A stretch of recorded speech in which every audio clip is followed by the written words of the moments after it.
এই ব্যস্ত দুনিয়ায় একটা ছোট্ট শহর ছিল বলতে গেলে। ব্যস্ততার দিক দিয়ে সেটাও কম ছিল না। সব সময় সুদ সাত করতেই আছে। দিনে দিনে দুর্ঘটনার হার বেড়েই যাচ্ছে, যার অন্যতম কারণ হচ্ছে অসাবধানতায় গাড়ি চালানো। একটা কথা না বললেই নয়, আজকের দিনে ছেলের বাবারা ছেলেদের বিপদের মুখে ঠেলে দিচ্ছে। পর্যাপ্ত পরিমাণে বয়স না হতেই হাতে তুলে দেয় সেই দামি মোটর সাইকেল। আচ্ছা যাক, ওসব কথা এখন থাক। আমরা সোজাসাপটা গল্পের দিকে যাই।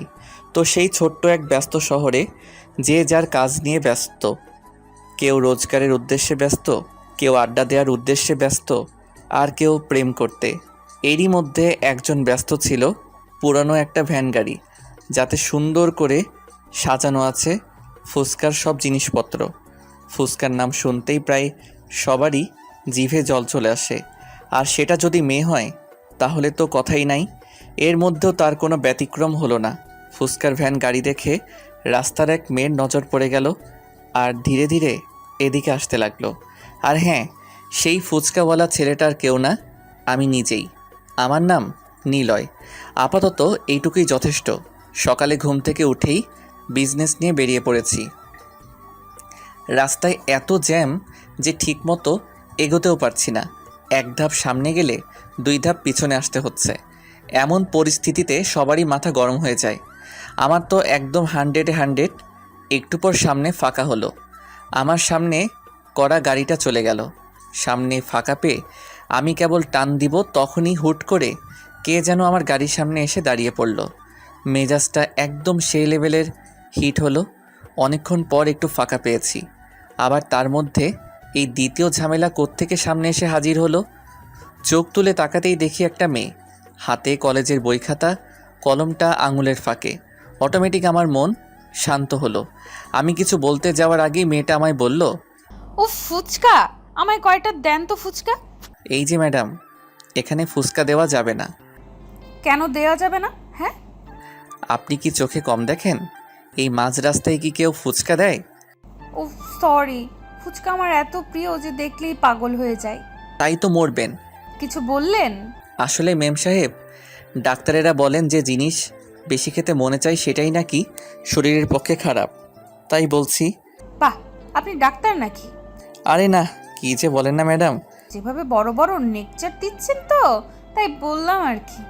ছোট ছোট ছুটছাট কথা বলতে বলতে রাস্তার পাশে চলে আসলাম, আর এক জায়গায় ভ্যান দাঁড় করিয়ে ফুচকা সাজাতে লাগলাম। এক প্লেট ফুচকা তৈরি করে মেয়েটার হাতে দিলাম। মেয়েটা হাতে নিয়েই খেতে শুরু করে দিল। আমি তাকিয়ে থেকে মনে মনে ভাবছিলাম, এই জিনিসটা মেয়েদের এত পছন্দ কেন বুঝি না। ধুর বাপু, এসব জেনে আমার কি? ওরা বেশি বেশি খেলেই তো আমার লাভ। আমার দেরি হয়ে যাচ্ছে। আরে আপনি চলে যাচ্ছেন নাকি? না, এখানে সংসার করব। আরে আজব তো, আপনি এমন করে কথা বলছেন কেন? তো কেমনে বলবো? হ্যাঁ, মানে? রাস্তার মাঝখানে এসে আমার পথ আটকালেন, তারপর রাস্তার পাশে আনলেন। এবার কি বাসায় নেওয়ার চিন্তা ভাবনা আছে নাকি? এক্সকিউজ মি, আপনি একটু বেশি বলছেন কিন্তু। কই বেশি বললাম? আপনার দেখে মনে হচ্ছে আপনি ফুচকাওয়ালা নন, জমিদার একটা। যত সব। না না, মানে আমি গেলাম। আপনার সাথে কথা বলতে গেলে আমার কলেজের টাইম চলে গেছে। ধুরু। এ কথা বলে মেয়েটা তাড়াহুড়ো করে সামনের দিকে এগোতে লাগলো। আমিও আর দাঁড়িয়ে না থেকে আমার উড়োজাহাজ নিয়ে সামনে এগোতে লাগলাম। মনে মনে ভাবলাম, মেয়েটা দেখতে বেশ সুন্দরী, তবে একটু ঝগড়াটে, কিন্তু খুব ভালো। নিজে নিজেই শরম পেলাম, আর মুচকি হেসে আবার কাজে মন দিলাম। ভ্যান গাড়ি পায়ে চালিয়ে যাচ্ছি। কোথায় যাব ঠিক বুঝতে পারছি না। যেতে যেতে দেখলাম সামনে একটা বিশাল কলেজ। আমি আর সামনে না এগিয়ে কলেজের গেটের সামনে দাঁড়িয়ে পড়লাম। দাঁড়িয়ে দাঁড়িয়ে আসবাবপত্রগুলো সাজাতে লাগলাম। তখনই বেল বেজে উঠল। বুঝলাম যে ক্লাস শুরু হলো। আমি আমার কাজ করেই গেলাম। কিছুক্ষণ পর একটা ক্লাস শেষ হলো। আমি রেডি হয়ে থাকলাম। সামনে তাকাতেই দেখি কয়েকটা মেয়ে আমার দিকে আসছে। এসে আমায় বলল ফুচকা দিতে। আমি ফুচকা সাজাতে লাগলাম। তখন মেয়েদের মধ্যেই কথোপকথন চলছিল। তার মধ্যে একজনের নাম ছিল মিম। তাদের কথা বলার মধ্যেই জানতে পারি। তখন আমি মিমকে জিজ্ঞেস করলাম, আফামনি, এই কলেজের নাম কি গো? এই কলেজের নাম হলো। খুব নামকরা কলেজ, তাই না? জি। তখন তার বান্ধবীরা বলল ক্লাসের নাকি সময় হয়ে গেছে। তখন মিম বলল, ভাইয়া থাকেন, ক্লাসের সময় হয়ে গেছে। আর ওখানে নীলা একাই বসে আছে। আইসা। আপনি তো এখানেই আছেন তাই না? জি হ্যাঁ। আমার এক বান্ধবী আছে, ফুচকার জন্য একদম পাগল। এবার ওকে সাথে করে আনবনি। জি, এসব কথা বলে মিম চলে গেল। তখন কলেজের আরও ছাত্রছাত্রী এসে জমা হলো। আমি সবাইকে ফুসকা দিতে লাগলাম। এরকম করে কিছুক্ষণ কাটানোর পর আমি একটু আরাম নেবার জন্য বসতে যাচ্ছিলাম। ঠিক এমন সময় আমার দুটি চোখ সামনে চলে গেল। চোখ সামনে যেতেই তো আমি থমকে গেলাম। বসার কথা ভুলে আমি দাঁড়িয়ে গেলাম। আরে, আমি এটা কি দেখতেছি? এটা তো সেই মেয়ে যাকে রাস্তায় ফুসকা দিচ্ছিলাম। কিন্তু সে এখানে কেন? তাহলে কি এটাই কি তার কলেজ? আমায় দেখলে তো আচ্ছা মতো শুরু করবে। আমি আর ওসব কিছু না ভেবে নিজের কাজে মন দিলাম আর টেরা চোখে একটু একটু করে তার দিকে তাকাচ্ছিলাম। সত্যি বলতে আমি মনে মনে চাচ্ছিলাম মেয়েটা যেন এখানে আসে। হি হি হি। আর আমার মনের কথাটা সত্যি হলো। ওর পাশে তাকিয়ে দেখি মিম। তার মানে মিম আর নীলা এখানে আসবে। হুম, আমার তো মন চাচ্ছে লুঙ্গি ড্যান্স দিব। না থাক, আজ না। নিজেকে সামলিয়ে সোজা হয়ে দাঁড়িয়ে থাকলাম আর নিচের দিকে তাকিয়ে রইলাম। তখন মিম বলল, এই যে ভাইয়া। আমি মুখ তুলতেই তো মেয়েটা অবাক হলো আর আমার দিকে রাগী লুকে তাকিয়ে রইল। আরে আপনি? কি রে, তুই কি ওকে চিনিস? চিনি না, চিনি না। আমি তো অবাক, এত বড় মিথ্যা কথা কেমনে বলে? আমি তো তাকে চিনি আর সেও আমায় চিনে। ওহ, এর নাম নিলয়। ও হ্যালো, আমার নাম। নীলা? আপনি জানলেন কেমনে? আমি বলছি। ও আমাদের এক প্লেট দেন তো। আমি এক প্লেট ফুচকা সাজাতে লাগলাম আর একটু একটু করে নীলার দিকে তাকাচ্ছি। কখনো কখনো তার সাথে চোখে চোখ পড়ে যাচ্ছিল, কিন্তু আমি তাকে বুঝতে দিচ্ছিলাম না। তারপর প্লেট সাজিয়ে তাদের সামনে এগিয়ে দিলাম। একে একে খেতে লাগলো। আমায়ও খেতে বলল, কিন্তু আমি খাই না বলে দিলাম। তখন আর কেউ কিছু বলল না তাদের মনে। তারা খেতে লাগলো আর আমি নীলার দিকে তাকিয়ে রইলাম। এভাবে সারাদিনটা নীলার কলেজে কাটিয়ে দিলাম। বিকাল হলেই খোঁজ নিয়ে আমার বিজনেস নিয়ে রওনা হয়ে যাই। বিকালে যেও নীলার সাথে দেখা হয়ে যায়, তখন কিছু তাকাতাকি করতেই সময় শেষ হয়ে যায়, যার ফলে আমি চলে আসি। পরের দিন আবার সেই একই কলেজ, মানে নীলার কলেজের দিকে রওনা হলাম। কলেজে যেই আমার কাজ শুরু হলো। আগে ঠিকমতো নীলাকে খুঁজে নিলাম, তারপর শুরু করলাম। মিম নীলাকে সাথে করে নিয়ে আরও কিছু তাদের বান্ধবীদের নিয়ে আমার কাছে ফুচকা খেতে আসতো আর আমি নীলাকে দেখতাম। মেয়েটাকে একদিনেই আমার পছন্দ হয়ে গেছে। খুব সুন্দর লাগে। কেন লাগে তা জানি না, কিন্তু মনে হচ্ছে পৃথিবীতে সে একমাত্র মেয়ে। তো এভাবে কয়েকদিন কেটে গেল। আমি প্রতিদিন কলেজে আসতাম আর নীলাকে দেখতাম। ধীরে নীলাকে আরও ভালো লাগতে লাগে। নীলা বিষয়টা খেয়াল করত, কিন্তু মুখে কিছু বলতে পারতো না, শুধু চোখ রাঙিয়ে ভয় দেখাতো। ভয় করার বদলে আমি আরও ক্রাশ খেতাম। পরের দিন চলে গেলাম কলেজে। প্রতিদিনের মতো আজকেও নীলা চলে আসলো আমার কাছে। সে সহ তার বান্ধবীদের ফুচকা দিলাম। ফুচকা খাওয়ার পরে, নীলা, এবার চল, আজ ম্যাথ ক্লাস করতে হবে। তোরা যা, আমি যাব না। কেন রে, তুই তো ম্যাথে ভালো। আমার কিছু কাজ আছে, যা তোরা। কেমন কাজ রে? বললাম তো যা। ওকে, এই তোরা চল। এই বলে মিম তার অন্য বান্ধবীদের নিয়ে ক্লাসে চলে গেল আর নীলা সেখানেই দাঁড়িয়ে রইল। ব্যাপারটা কি আমি ঠিক বুঝলাম না। আমি আমার কাজ করছিলাম, তখন নীলা বলল, এই তোর সমস্যাটা কি রে? হ্যাঁ, আমার আবার কিসের সমস্যা? তাহলে প্রতিদিন অমন ড্যাব ড্যাব করে তাকাস কেন? আরে, এইটুকুই বুঝো না? না, বুঝি না। একটা ছেলে একটা মেয়ের দিকে কেন তাকিয়ে থাকে? আরে জানি না। ধুর। এই তুই কি বলতে চাচ্ছিস? পরিষ্কার করে বল তো। বাংলায় বলবো নাকি ইংরেজিতে বলবো নাকি হিন্দিতে বলবো? তোর ইচ্ছে। মুঝে না তুমসে প্যার হো গয়া। হ্যাঁ। ও, তার মানে তুমিও রাজি? জিঙ্কু নাকুর বউ, বর বউ রাজি তো কেয়া কারেগা কাজী। এই, আমি কখন হ্যাঁ বললাম? এই তো এক্ষুনি। দেখ, এসব ফাউল চিন্তা ভাবনা মাথা থেকে বাদ দে। কোনটা ফাউল? আমি তোমায় ভালোবাসি, এটাই সত্যি। দেখ, নিজের লিমিটের মধ্যে থাক, লিমিট ক্রস করিস না। তাই তো করছি। লেখাপড়া লও জানে না, সারাদিন ফুচকা বিক্রি করে খায়, থাকার মতো কোনো জায়গাও আছে কিনা সন্দেহ, আর আইসে আমার সাথে প্রেম করতে। তুমি সত্যি বলেছো, আমি লেখাপড়া জানি না। তো লিমিটের মধ্যেই থাক। কিন্তু আমি একটু একটু ইংরেজি আর হিন্দি পারি। এটা এখানকার ছোট বাচ্চারাও পারে। হুম। শোন, রাস্তার ফুচকাওয়ালা হয়ে সাততলার চাঁদে হাত দিতে চাস না। চাঁদ? আজকাল তো সাততলায় চাঁদ দেখা যায় না, দেখা যায় শুধু ময়দা সুন্দরী। কি বললি? না মানে তুমি ছাড়া, তুমি তো আমার আলোর ঘরের আধার। মনে হয় উল্টো বলে ফেলছি। অশিক্ষিত মূর্খ। আমায় মূর্খ বলবেন না। হ্যাঁ, আমি একজন বিশাল বড় টিচার। ওমা, তাই নাকি? তা কোন কলেজে? সব কলেজের। কবে থেকে?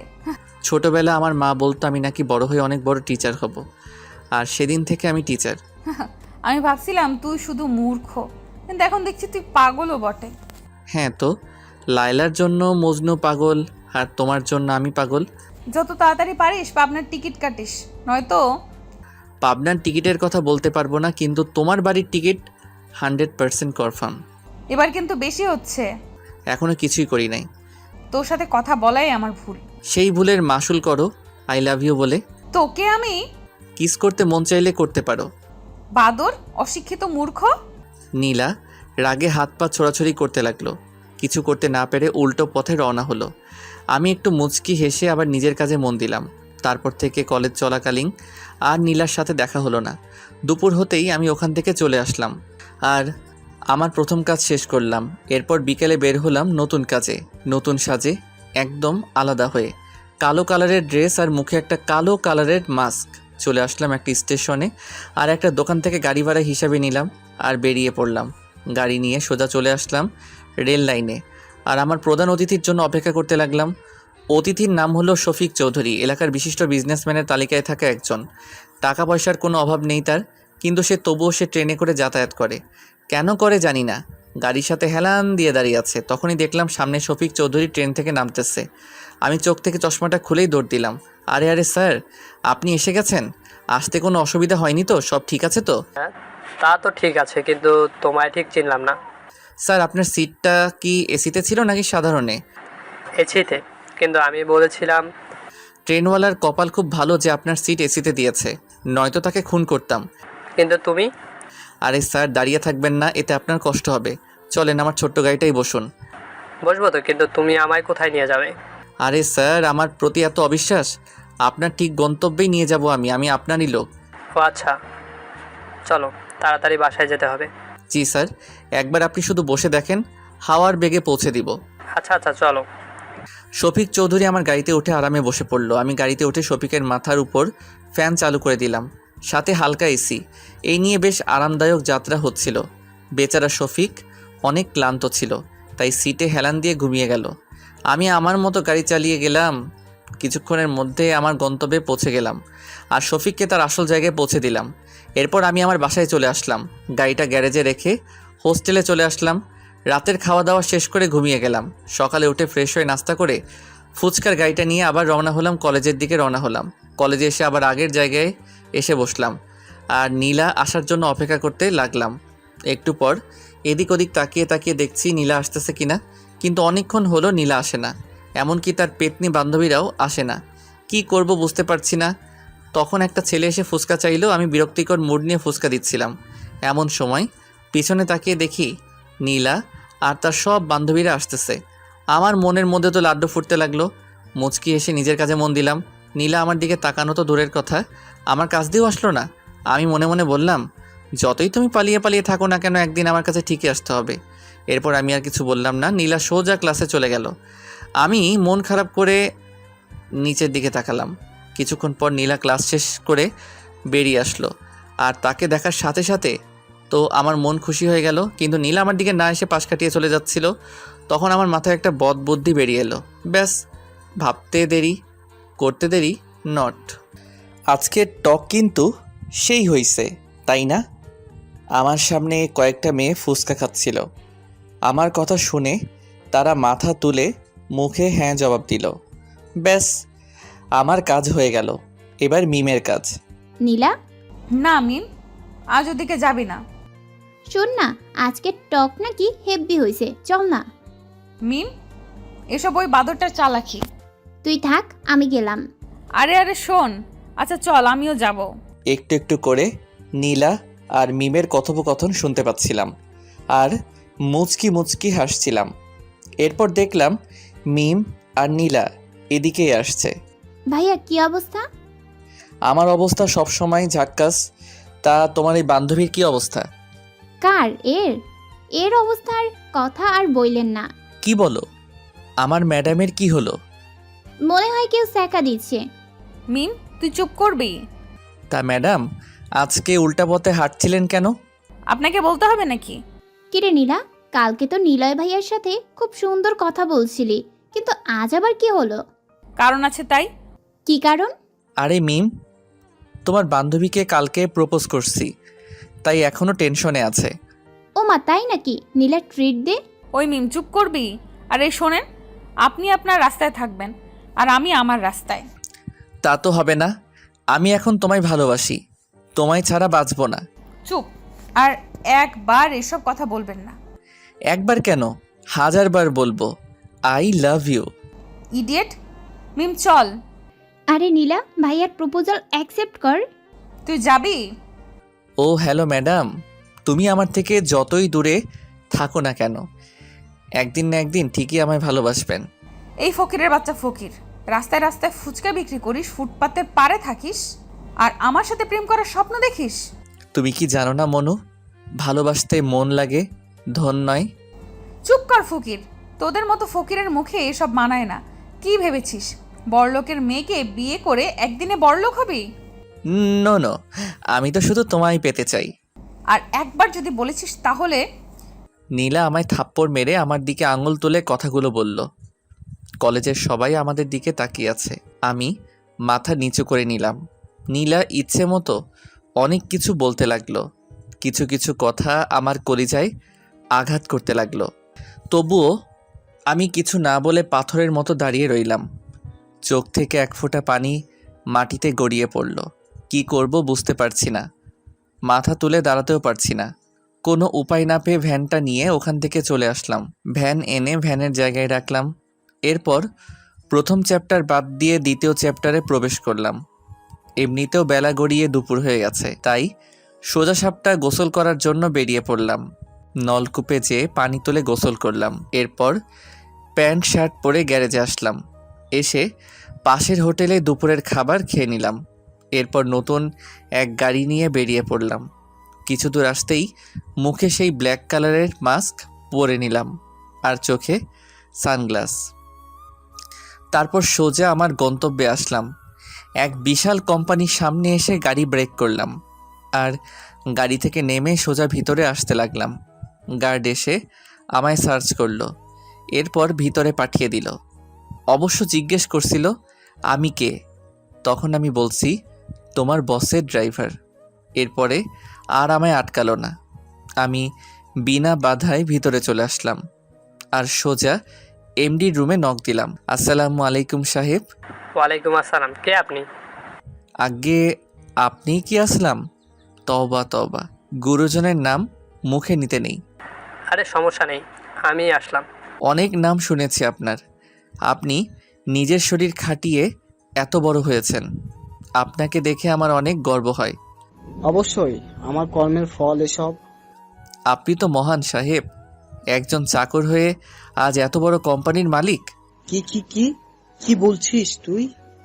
মানে সাহেব, আমি বলছিলাম আপনি তো আগে খুব গরিব ছিলেন, নিজের বুদ্ধি খাটিয়ে শ্রম দিয়ে এত বড় কোম্পানির মালিক হয়েছেন। কিন্তু তুই কেমনে জানলি? আরে সাহেব, আপনার মতো মহান মানুষের জীবনী সবাই জানে, সবাই আপনার থেকে কিছু শিখতে চায়। তাই নাকি? হ্যাঁ সাহেব, আপনার ড্রাইভার হতে পেরে আমিও খুব খুশি। ওহ, তার মানে তুই আমার ড্রাইভার? জি সাহেব, চলেন আপনার বাসায় পৌঁছে দিই। ম্যাডাম আপনায় তাড়াতাড়ি যেতে বলেছে, কি যেন সারপ্রাইজ দিবে। সামান্য 2 টাকার ড্রাইভার হয়ে আমার সামনে সানগ্লাস পরার সাহস হলো কি করে তোর? অপরাধ নিবেন না সাহেব, আসলে আমার চোখে সমস্যা, ডাক্তার বলেছে চশমা যেন না খুলি। ও আচ্ছা, আমি খুব ক্লান্ত, চলো। এরপর আমি আসলামের সাথে বাইরে চলে আসলাম আর আসলামকে গাড়িতে বসিয়ে দিয়ে আমি ড্রাইভ করতে লাগলাম। গ্লাসে দেখলাম আসলাম ফোন টিপছিল। আমি বললাম, আচ্ছা সাহেব, আপনি এত বড় লোক কী করে হলেন? কেন হঠাৎ এমন প্রশ্ন কেন? অপরাধ নিবেন না সাহেব, আসলে আপনি অনেক মহান মানুষ, তো তাই আপনার থেকে আমি কিছু শিখতে চাই। ওহ, আমি এত বড় লোক হয়েছি আমার পরিশ্রমে। অনেক পরিশ্রমের মাধ্যমে আজ আমি এখানে। ফকির থেকে বড়লোক? কি বললি তুই? না মানে সাহেব, আসলে বলছিলাম ফকির থেকে কি করে বড়লোক হলেন? তুই কি কানে কম শুনিস নাকি? বললামই তো। সাহেব, আমার কান একদম পরিষ্কার। আচ্ছা, আপনার লিডার তো ছিল, যার কথায় আপনি সব কিছু করতেন। এই তুই কে রে? তুই এত কিছু কি করে জানিস? আর এত কিছু কেন? পরিচয় দিলে আপনি শুনতে পারবেন না, তাই থাক। এরপর আর কিছু বললাম না, সোজা গাড়ি চালাতে লাগলাম। অনেকগুলো পথ জার্নি করে অবশেষে এসে পৌঁছালাম আসলামের বাসার সামনে। আসলামকে ওখানে নামিয়ে দিয়ে আমি আমার গন্তব্যে রওনা দিলাম। আমার গন্তব্যে আসতে আসতে সন্ধ্যা হয়ে গেল। এরপর সন্ধ্যায় বস্তিতে চলে আসলাম। তার আগে গ্যারেজে গিয়ে গাড়ি জমা দিয়ে আসলাম। সঙ্গে হোস্টেল থেকে কিছু খাবার নিয়ে চলে আসলাম বস্তিতে। রাতের খাবার খেয়ে ঘুমিয়ে গেলাম। সকালের পাখির ডাকে চোখ থেকে ঘুম হারালো। কেন জানি মনটা খুব খারাপ লাগছে। পুরনো দিনের কথা খুব মনে পড়ছে। সকাল সকাল মনটা খারাপ হয়ে গেল। অনেক কষ্টে সব ভুলতে সক্ষম হলাম। তারপর ফ্রেশ হয়ে ফুচকার গাড়িটা নিয়ে বাজারের দিকে রওনা হলাম। বাজারে এসে হালকা নাস্তা করে নিলাম। এরই মধ্যে কলেজের টাইম হয়ে গেল, তাই আর দেরি না করে কলেজের দিকে রওনা দিলাম। কলেজে আসতেই দেখি এক সারিতে অনেকগুলো গাড়ি। মনে এক প্রকার প্রশ্ন জাগলো। ভ্যান থেকে নেমে আমিও যোগ দিলাম সবার সাথে। সামনে তাকিয়ে দেখি 5টা গাড়ি একসঙ্গে দরজা খুলল, আর সাথে সাথে অনেকগুলো মানুষ বেরিয়ে আসলো। দেখে মনে হচ্ছে এরা বডিগার্ড, কিন্তু কার বডিগার্ড? তখনই মাঝখানের গাড়িটা থেকে নীলা নেমে আসলো। আমি দেখে তেমন অবাক হলাম না, কারণ এটা হবার ছিল, তা আমার আগে থেকেই জানা ছিল। তো কলেজের সবাই হা করে নীলার দিকে তাকিয়ে আছে, সাথে আমিও। নীলা কিছুটা বিরক্তিকর মোড নিয়ে গাড়ি থেকে নেমে হাঁটতে লাগলো। নীলাকে চলে যেতে দেখে মিমও তার সাথে চলে গেল। কিছুক্ষণের মধ্যে জায়গাটা ফাঁকা হয়ে গেল। আমিও আর দাঁড়িয়ে না থেকে আমার জায়গায় চলে গেলাম। একটু পর মিম আসলো, আর সাথে নীলাও ছিল, কিন্তু নীলার মনটা একটু খারাপ ছিল। আর আমি খেয়াল করলাম নীলার বডিগার্ডরা দূরে দাঁড়িয়ে এদিক সেদিক তাকিয়ে আছে, এদিকে তাকিয়ে আছে। আমায় দেখে নীলা খুশি হলো নাকি রেগে গেল ঠিক বুঝতে পারলাম না, কিন্তু চোখে রাগের ছায়া দেখতে পেলাম। হাই ভাইয়া। কিরে, তুই আজকেও আসছিস? কেন না আসার কি আছে? এটা আমার ব্যবসা, এই কাজ করেই আমার পেট চলে, এর জন্য আমার সব করতে হবে। এই তো লাইনে আসছিস। প্লিজ মেম সাহেব, আমার ফুচকার দোকান আনতে নিষেধ করবেন না, তাহলে আমায় না খেয়ে মরতে হবে। হুম। এই তুই হাসছিস কেন? কি ম্যাডাম, ভাবছিলেন এসব কথাই বলবো এসে, তাই না? আচ্ছা যান, আপনার ইচ্ছাটা পূরণ করলাম। ম্যাডাম, আমি খুব জেদি ছেলে, যা চাই তা আমার করেই ছাড়ি। তুই আবার কি চাইছিস? কেন জানেন না? না। ধুরু, আপনার মাথায় কি আছে বলুন তো? আমি আর কতবার বলবো আমি আপনাকে ভালোবাসি? ভূত এখনো নামে নাই। এ ভূত কোনোদিন নামবে না। কালকে তোকে কত করে অপমান করলাম পুরো কলেজের সামনে, তবু আজ এই একই কথা। মরার আগ পর্যন্ত এই একই কথা থাকবে। দেখেছিস আমার সাথে কতগুলো বডিগার্ড, আমি ওদের বললে না তোর হাত পা একটাও আস্ত পাবি না। এই তুই কি পাগল? সামান্য একটা ফুচকাওয়ালা হয়ে আমার পেছনে লাগিস? ভয় করি না। হ্যাঁ আমি গরিব, আমি ফুচকা বিক্রি করি, কিন্তু গরিব হলেও আমার মন অনেক বড়, আর সেখানে শুধু তোমায় বসানো আছে। বাহ, খুব সুন্দর তো ডায়লগ। কি করব বলো, অনেক খুঁজেও এর থেকে ভালো ডায়লগ পাই নাই। উফ, মেয়েকে চুপ করতে বল। ওকে চুপ। আর তোর সাথে কে কে থাকে? আমি আর তুমি? মানে? মানে তুমি তো সবসময় আমার মনের মধ্যেই থাকো, তাই খেতে বসলে তোমার কথা মনে পড়ে, ঘুমাতে গেলে তোমার কথা মনে পড়ে। এই চুপ, এইসব সিনেমার ডায়লগ বাদ দিয়ে সত্যি কথা বল। পৃথিবীতে আমার আপন বলতে কেউ নাই গো, আমি খুব এতিম। কান্না করলে দেখার কেউ নেই, অসুস্থ হলেও দেখার কেউ নাই। ইমোশনাল হয়ে গেছো? আরে আমি পিওর এতিম, আগেও কেউ নাই আর পিছনেও কেউ নাই, আমি একদম স্বাধীন। হিহি। তুই কি পাগল? আমার তো সত্যি মনে হচ্ছে তুই পাগল। হ্যাঁ তো তোমার জন্য পাগল। দেখ, আবারও বলছি এসব পাগলামি করিস না। আমার বাবা এসব জানতে পারলে তোকে মেরে টুকরো টুকরো করবে। তোমার জন্য আমি মরতেও পারি। উফ, তুই জানিস আমার সাথে কতগুলো বডিগার্ড আছে? ওদেরকেই তো পেরিয়ে আসতে পারবি না। আরে এরা তো আমার কিচ্ছু করতে পারবে না।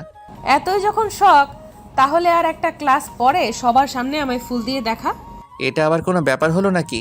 তখন দেখলাম নীলার বডিগার্ডের একটা ছেলেকে আচ্ছা মতো পিটানি দিচ্ছে, কিন্তু কেউ কিছু বলছে না। এমনকি কলেজের স্যারেরাও দাঁড়িয়ে থেকে দেখছে।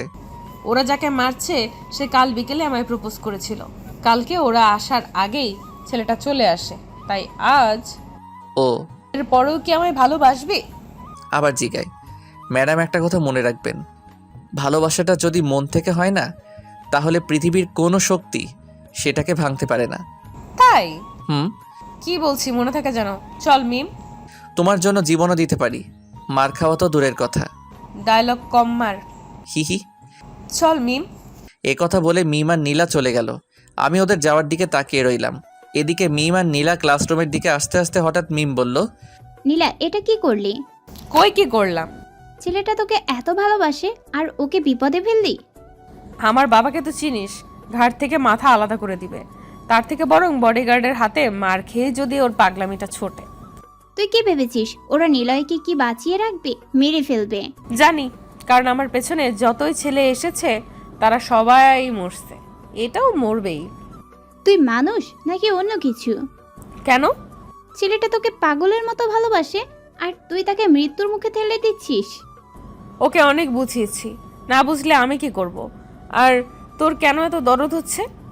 আমি মানুষ বলে মানুষের জন্য দরদ হচ্ছে। ও চল ক্লাসে। মিম আর নীলা ক্লাসে চলে গেল। আমি ভ্যান নিয়ে বাইরে চলে আসলাম আর গোলাপের দোকানে গেলাম। তারপর নীলা আসার অপেক্ষায় থাকলাম। কিছুক্ষণ পর নীলা ক্লাস শেষ করে বেরিয়ে আসলো, আর বেরিয়ে আমায় দেখতে না পেয়ে আশেপাশে তাকাতে লাগলো। ঠিক এমন সময় আমি গোলাপের দোকান নিয়ে কলেজের ভিতরে প্রবেশ করলাম আর সোজা নীলার সামনে এসে থামলাম। নীলা সহ মিম আমায় এভাবে দেখে তো অবাক। মাথায় লাল গামছা বাঁধা, মুখে মাস্ক আর ফুচকার বদলে গোলাপ ফুলের দোকান। হাই ম্যাডাম, তুমি গোলাপ আনতে বলেছো আর আমি পুরো দোকানটাই তুলে আনছি। নীলা তো জমে পাথর, কোনো কথা না বলে ওর বডিগার্ডদের দিকে তাকিয়ে আছে। আমি এবার ভ্যান থেকে নেমে সুন্দর একটা গোলাপ তুলে নীলার সামনে ধরলাম। নেন, আই লাভ ইউ। নীলা একবার আমার দিকে তাকাচ্ছে আর একবার ওর বডিগার্ডদের দিকে তাকাচ্ছে। ইতিমধ্যে নীলার বডিগার্ডরা এসে হাজির। তখন নীলার বডিগার্ডরা আমার কাঁধে হাত দিল আর বলল, এই তুই কে রে? আর আমাদের ম্যাডামকে গোলাপ দেওয়ার সাহস কি করে হলো? এখানে সাহসের কি হলো? এটাই তো আমার চাকরি। মানে খুব সোজা। আমি অনলাইনের মাধ্যমে ফুলের ব্যবসা করি। অনলাইনে অর্ডার করলে আমি ডেলিভারি করে দেই। আর এই ম্যাডাম একটা গোলাপ। ম্যাডাম, আপনি কি সত্যি অর্ডার করেছিলেন নাকি চালাকি? চালাকি হলে কিন্তু একে সোজা উপরে পাঠিয়ে দিব। এমন করে ভয় দেখাচ্ছেন কেন? আমি হার্টের রোগী। এই তুই চুপ কর। হ্যাঁ, আমি অর্ডার করেছিলাম। বাসায় যেতে বললে বাবা অনেক প্রশ্ন করত, তাই এখানে আসতে বলেছি। এবার তো হলো। হয়েছে, এবার এখান থেকে ফুট। আপনারও লাগবে নাকি স্যার? খুব ভালো ফুল। বিবাহিত জীবনে অসুখী হলে এটা নেবেন, একদম কাজ করবে। তোকে যেতে বলছি। যাচ্ছি, কিন্তু আর আসবো না, বাইরে অপেক্ষা করব। এই বলে আমি আবার ভ্যানে উঠে কলেজের বাইরে চলে আসলাম আর নীলা ক্যান্টিনের দিকে গেল। আমি রাস্তার পাশে বসে থেকে ভাবছি নীলা আসবে কিনা, কিন্তু সঠিক উত্তর খুঁজে পাচ্ছি না। ঠিক এমন সময় দেখলাম কলেজের পিছনের গেট দিয়ে নীলার মিম আসছে। আমি দেখেও না দেখার ভান করে থাকলাম। তখন নীলা এসে বলল, একটুর জন্যই তো উপরে চলে যাইতিস আমি না বাঁচালে। এত বড় রিস্ক নিয়ে গোলাপ দিলাম আর আমায় বাঁচাতে কে বলছিল? ইচ্ছে হয়েছে তাই। তার মানে সামথিং। এই শোন, এইটুকুতেই ভাবিস না যে আমার যোগ্য হতে পারবে। এটা তো যে কেউ করতে পারে। তোমার কথা মতো আমি তোমায় ফুল দিয়েছি, এবার আমায় আই লাভ ইউ বলো। কেবল তো শুরু, এটা করতে তো সবাই পারবে। তাহলে বলো আর কি কি করতে হবে? আমি তোমার জন্য সব করতে রাজি। হুমা, তাই নাকি? বলেই দেখো। কালকে কলেজে আসার সময় গাড়ি থামিয়ে আমায় প্রপোজ করতে হবে। এটা আবার তেমন কি কাজ? ভাবিস না যে এটাও আজকের মতো করবি, কারণ আমার বাবা কাল থেকে আমার সিকিউরিটি আরো টাইট করবে। তোমার বাবা যতই না করুক না কেন আমায় আটকাতে পারবে না। কালকেই দেখা যাবে। যদি পারি তাহলে কি ভালোবাসবে না? তোর মুখে কি আর কোনো কথা নাই? না গো সোনা। যদি কালকে এইসব বডিগার্ডের মধ্যে দিয়েও সকাল 9টায় আমার সামনে আসতে পারিস আর আমার সাথে কথা বলতে পারিস, তাহলে কি? তাহলে ভেবে দেখবো। এই তোমরা মেয়েরা এই ভাবাভাবি ছাড়া কি কিছু বোঝো না নাকি? সিনেমার মতো বলে দিল ভেবে দেখবে। আগে তো এসে দেখা। তোমায় ভালোবাসি, বাসছি জীবন দিয়ে। আর যদি তোমায় না পাই তাহলে জীবন রেখে কী লাভ? ফালতু কথা ছাড়, মিম চল। হুম। এ কথা বলে নীলা আর মিম হাঁটতে লাগলো। তখন আমি পিছন থেকে ডাক দিলাম। নীলা ঘুরে তাকাতেই, নীলা, কি? I love you. Idiot. Toot toot টুট। তারপর নীলা চোখে মুখে রাগ দেখে চলে গেল। আমি কিছুক্ষণ নীলার দিকে তাকিয়ে থাকলাম। এরপর আমিও আর ওখানে থাকলাম না। ভ্যান গাড়ি নিয়ে সোজা হোস্টেলের দিকে রওনা হলাম। এসে ভ্যান গাড়িটা গ্যারেজে রাখলাম। তারপর গোসল করে নিলাম। এরই মধ্যে দুপুর হয়ে গেল। চারদিকে মসজিদের মাইকে আজান দিতে লাগলো। আমি গোসল করে এসে খাটের উপর বসে পড়লাম আর ভাবলাম কি করে কালকে নীলার সাথে দেখা করব। শরীরটা খুব ক্লান্ত ছিল, তাই ভাবতে ভাবতে খাটের উপর শুয়ে গেলাম। এরপর নিজের অজান্তেই ঘুমিয়ে গেলাম। ঘুম ভাঙলো ঠিক 4টার সময়। উঠে দেখি আমার ফোন বাজতেছে। ছোটোখাটো একটা ভাঙনি মোবাইল ইউজ করি। খাটের উপর থেকে ফোনটা তুলে কানের কাছে ধরলাম। কয়েকটা কথা শুনে বুঝলাম হাসপাতাল থেকে কথা বলছে। আমি আর দেরি করলাম না, উঠে চোখে মুখে পানি দিয়ে সোজা হাসপাতালে চলে গেলাম। হাসপাতালে এসে দেখা সাক্ষাৎ করে চলে আসলাম। বাসায় আসতে সন্ধ্যা হয়ে গেল, তাই আজ আর কোথাও বের না হয়ে হোটেলে এসে কিছু খাবার খেলাম। কিছুটা প্যাকেটে করে নিয়ে আবার হাসপাতালে গেলাম। সেখানে রাত 9টা পর্যন্ত থাকলাম। এরপর হোস্টেলে এসে চোখে মুখে পানি দিয়ে ঘুমিয়ে গেলাম। সকালে উঠতেই মনে পড়ে গেল নীলার শর্তের কথা। সকাল সকাল মাথা হ্যাং হয়ে গেল। কি করব ভেবে পাচ্ছিলাম না। তবুও সাহস করে নীলার বাসার দিকে রওনা হলাম। আর কিছুক্ষণের মধ্যে নীলার বাসায় চলেও আসলাম। এখন বাজে সকাল 7টা। আর মাত্র 2 ঘন্টা 6 আছে। নীলার বাড়িটা সেই হিয়া বড়। চারদিকে গার্ড, একটা পিঁপড়া ঢোকার মতো ক্ষমতা নেই সেখানে। আমি তো শেষ। আমি আমার কাজে লেগে গেলাম। কাজটা করতে পারবো কিনা জানি না, তবে সাহস বুকে রাখতেই হবে, নয়তো প্রেম করার আগে দেবদাস হয়ে ঘুরতে হবে। যতগুলো গার্ড, তাতে মনে হচ্ছে ভিতরে যাওয়া আমার পক্ষে সম্ভব না। কোনো রকম চালাকি করলেই সোজা উপরে পাঠিয়ে দিবে, একদম বিনা টিকিটে। এদিকে নীলা দেওয়ার সময়ও কাছিয়ে যাচ্ছে। কি করব ভেবে পাচ্ছি না। নীলা যাবার সময় গাড়ি থামালে তো পুরো প্ল্যান শেষ, কারণ আমি তো শেষ। কিছু একটা তো করতে হবে, কিন্তু কি করব? ওদিকে নীলা ঘোর চিন্তায় মগ্ন। নীলয় কি সত্যি পারবে নাকি ভয় পেয়ে পালাবে? দুজনের মনে দুটো প্রশ্ন। এরই মধ্যে নীলার কলেজে যাবার সময় হয়ে গেল। 9টা বাজতে আর 10 মিনিট সময় আছে। নীলা কলেজে যাবার জন্য তৈরি হয়ে নিল আর গাড়িতে এসে বসলো। তার গার্ডরা এসে তাদের গাড়িতে বসলো। আর নিয়ম মতো নীলার সামনে 2টো গাড়ি আর পিছনে 2টো গাড়ি। এরপর রওনা হলো। এদিকে নীলার মনে একটাই চিন্তা। সে এদিক ওদিক তাকাচ্ছে আর দেখছে নিলয় আসছে কিনা। নীলার দেওয়ার সময় ঠিক 9টা বাজতে 1 মিনিট বাকি।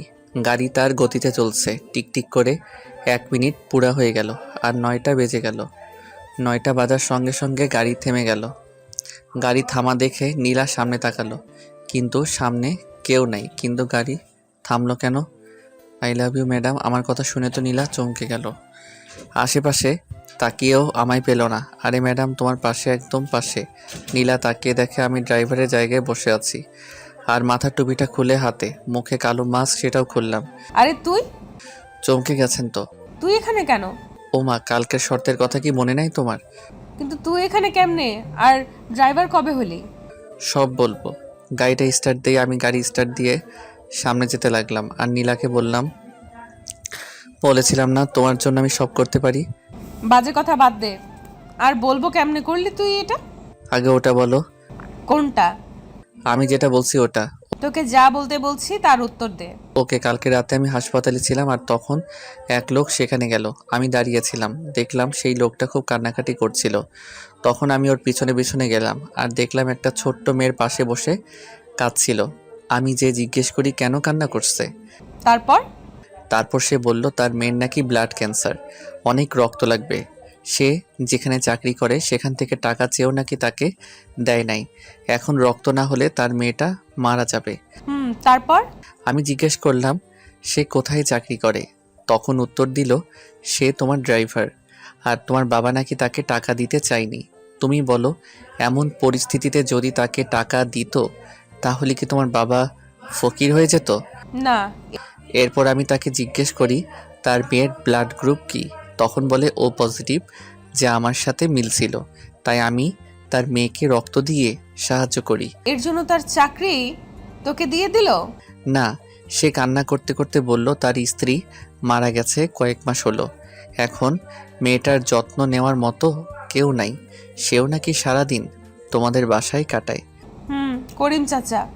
তখন আমি তাকে বলি, এই চাকরিটা আমায় দেন, আর আপনি একটা দোকান করেন, সারাদিন মেয়েকে নিয়ে দোকান চালাবেন, মেয়ের যত্ন নিতে পারবেন, তো ও তার মানে তুই চান্সের পার্টি? তোমার জন্য সব করতে পারি। চুপ কর আর গাড়ি চালা। আচ্ছা ম্যাডাম, একটা কথা বলেন তো, কি? তোমার বাবা হঠাৎ এত গার্ডের তোমার পিছনে কেন লাগলো? জানি শহরে নাকি খুন খারাপি নাকি বেড়েই যাচ্ছে, তাই আমার বাবা আমায় নিয়ে চিন্তা করে, সেই জন্য আমার সাথে এত বডিগার্ড লাগিয়েছে। কিন্তু খুনের সাথে তোমাদের সম্পর্ক কি? 2 দিনে 2টো খুনও হয়েছে। প্রথম দিনে শফিক, এখানকার স্থানীয় চেয়ারম্যান, আর দ্বিতীয় দিনে আসলাম, এই শহরের দ্বিতীয় বিজনেসম্যান। 1 নম্বরে আমার বাবা, তাই আমার বাবার সন্দেহ এবার আমাদের উপর নাকি টার্গেট। ও, এবার বুঝলাম। ছোটবেলা আম্মু বলতো, যত বেশি বড়লোক হবি, যত টাকা হবে, তত শত্রু হবে, তত ভয় হবে। আমার বাবার অনেক শত্রু। ভালো মানুষের শত্রু এমনিতেই হয়, আবার তো বড় লোক। বড় লোকেরা কখনো ভালো হয় না, তারা গরিবের রক্ত চুষে খায়। কিছু কিছু, কিন্তু আমার বাবা খুব ভালো। পৃথিবীতে সব থেকে ভালো মানুষ আমার বাবা। কনফিডেন্স থাকা ভালো, কিন্তু এত নয়। তুই বক বক থামাবি? গাড়ি চালা। আমি তোমার 2টা শর্ত পূরণ করলাম, এবার তো আমায় ভালোবাসবে? শোন, কানের কাছে বক বক করবি না। কালকে বলেছিলাম ভেবে দেখবো, এখন শর্ত পূরণ করতে পারছিস, আমি ভেবে দেখবো। পৃথিবীতে সব থেকে ভয়ঙ্কর প্রাণী হলো মেয়ে। এবার চুপচাপ গাড়ি চালা। আমি আর কিছু বললাম না, গাড়ি নিয়ে সোজা কলেজের গেট দিয়ে প্রবেশ করলাম, আর গাড়ি থামিয়ে মাথায় টুপিটা দিয়ে নেমে আসলাম। এসে নীলার নামের জন্য এই পাশের গেট খুলে দিলাম। নীলা নেমে গেল আর সোজা ক্লাসের দিকে রওনা হলো। আমি ভাবলাম একবার পিছনে তাকা, কিন্তু তাকালো না। এবার আমি গাড়ি পার্ক করে এসে ক্যান্টিনে বসলাম। দেখতে দেখতে নীলার সবকটা ক্লাস শেষ হলো। এবার সে বেরিয়ে আসলো, সাথে মিমো ছিল। আমি যেতেই, এবার ভাইয়া বলবো নাকি দুলা ভাই? যা মন চায়। দুলা ভাই কেন? কেন মানে, তুই ওকে শর্ত দিছিলি, ও শর্ত পূরণ করেছে, এখন তুই ওর অর্ধেক বউ। মিম, একদম বাজে কথা বলবি না। আমি তো তখন বলি নাই যে বউ হব, আমি বলছি ভেবে দেখব। ওই তার মানেই তাই। মাথা, চল বাসায় যাব। চল না আজ কোথাও ঘুরতে যাই। গেলে মন্দ হয় না। আচ্ছা চল। এরপর নীলা আর মিম গাড়িতে উঠে বসলো, আর আমি গাড়ি স্টার্ট দিলাম। সামনে পিছনে আগের মতোই বডিগার্ড। নীলা, তোর কি বিরক্ত লাগে না কেন? এভাবে বন্দি হয়ে চলাফেরা করতে? সামনে বডিগার্ড, আবার পিছনেও। জীবনের জ্বালা, কিন্তু কি করব বল, বাবার আদেশ। এখন তো ঘুরতে যাচ্ছি, অন্তত এখন তো একা থাকার অধিকার রাখি। এই ড্রাইভার, গাড়ি থামাও। আমি গাড়ি থামালাম। তখন নীলা গাড়ি থেকে নেমে সামনে গাড়িতে এসে কি যেন বলল, তারপর আবার এসে গাড়িতে বসলো। এবার সামনে থেকে 2 গাড়ি ঘুরে চলে গেল। আয়নাতে দেখলাম পিছনের গাড়িও চলে গেল। চল। নীলা, তুই নিলয়কে ড্রাইভার কেন বললি? ড্রাইভারকে ড্রাইভার বলবো না তো কি বলবো? নীলা, ও তোকে ভালোবাসে বলে ড্রাইভার হয়েছে, তোকে ভালোবাসার পরীক্ষা দিতে ড্রাইভার হয়েছে। মিম, এইসব ভালোবাসাটা আমার পছন্দ না, প্লিজ চুপ কর। ওকে। এরপর মিম চুপ হয়ে গেল। আমিও আর কথা বললাম না, মন দিয়ে গাড়ি চালাতে লাগলাম। কিছু দূর আসার পর, কোথায় যাবেন? তুই যেতে থাক, আমি বলে দেব। ওকে। এরপর নীলার কথা মতো যেতে লাগলাম। অবশেষে থামতে বলল, আমি গাড়ি থামিয়ে দিলাম। তখন সামনে তাকিয়ে দেখে তো অবাক, হাসপাতালের ওই লোকটা, মানে করিম চাচা। আমি ওর বাড়ি চিনতাম না তো। নীলা নিচ থেকে আসলো, মানে আমার ম্যাডামের থেকে অনেক দয়া। গাড়ি থামাতে নীলার মিম নেমে গেল, সাথে আমিও নামলাম। তখন নীলা সোজা করিম চাচার কাছে গেল। বাড়ির পাশে একটা সুন্দর দোকান। করিম চাচা, কেমন আছো? আল্লাহ যা রাখছে মা। তোমার মেয়ে কেমন আছে? ভালোই, ঘরে শুয়ে আছে। কালকে রক্ত দিয়ে আজকেই বাসায় আনছেন কেন? হয়তো ভালো হয়ে যাচ্ছে তাই। তুই চুপ কর। আচ্ছা মা, চলো ঘরে। ম্যাডাম, কি? সাহেব কল দিচ্ছে, তাড়াতাড়ি বাসায় যেতে হবে। উফ, আমার বাবাকে নিয়ে আর পারি না। করিম চাচা আজকে থাক, অন্যদিন আসবো। আচ্ছা মা। যাকে একটুর জন্য বাঁচলাম, ভিতরে গেলে সব বুঝে যেত।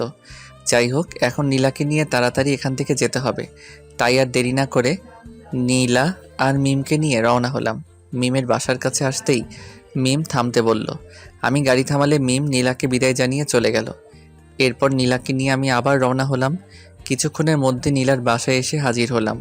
নীলা গাড়ি থেকে নেমে ভিতরে চলে গেল, আর আমি গাড়িটা পার্ক করে বসে রইলাম।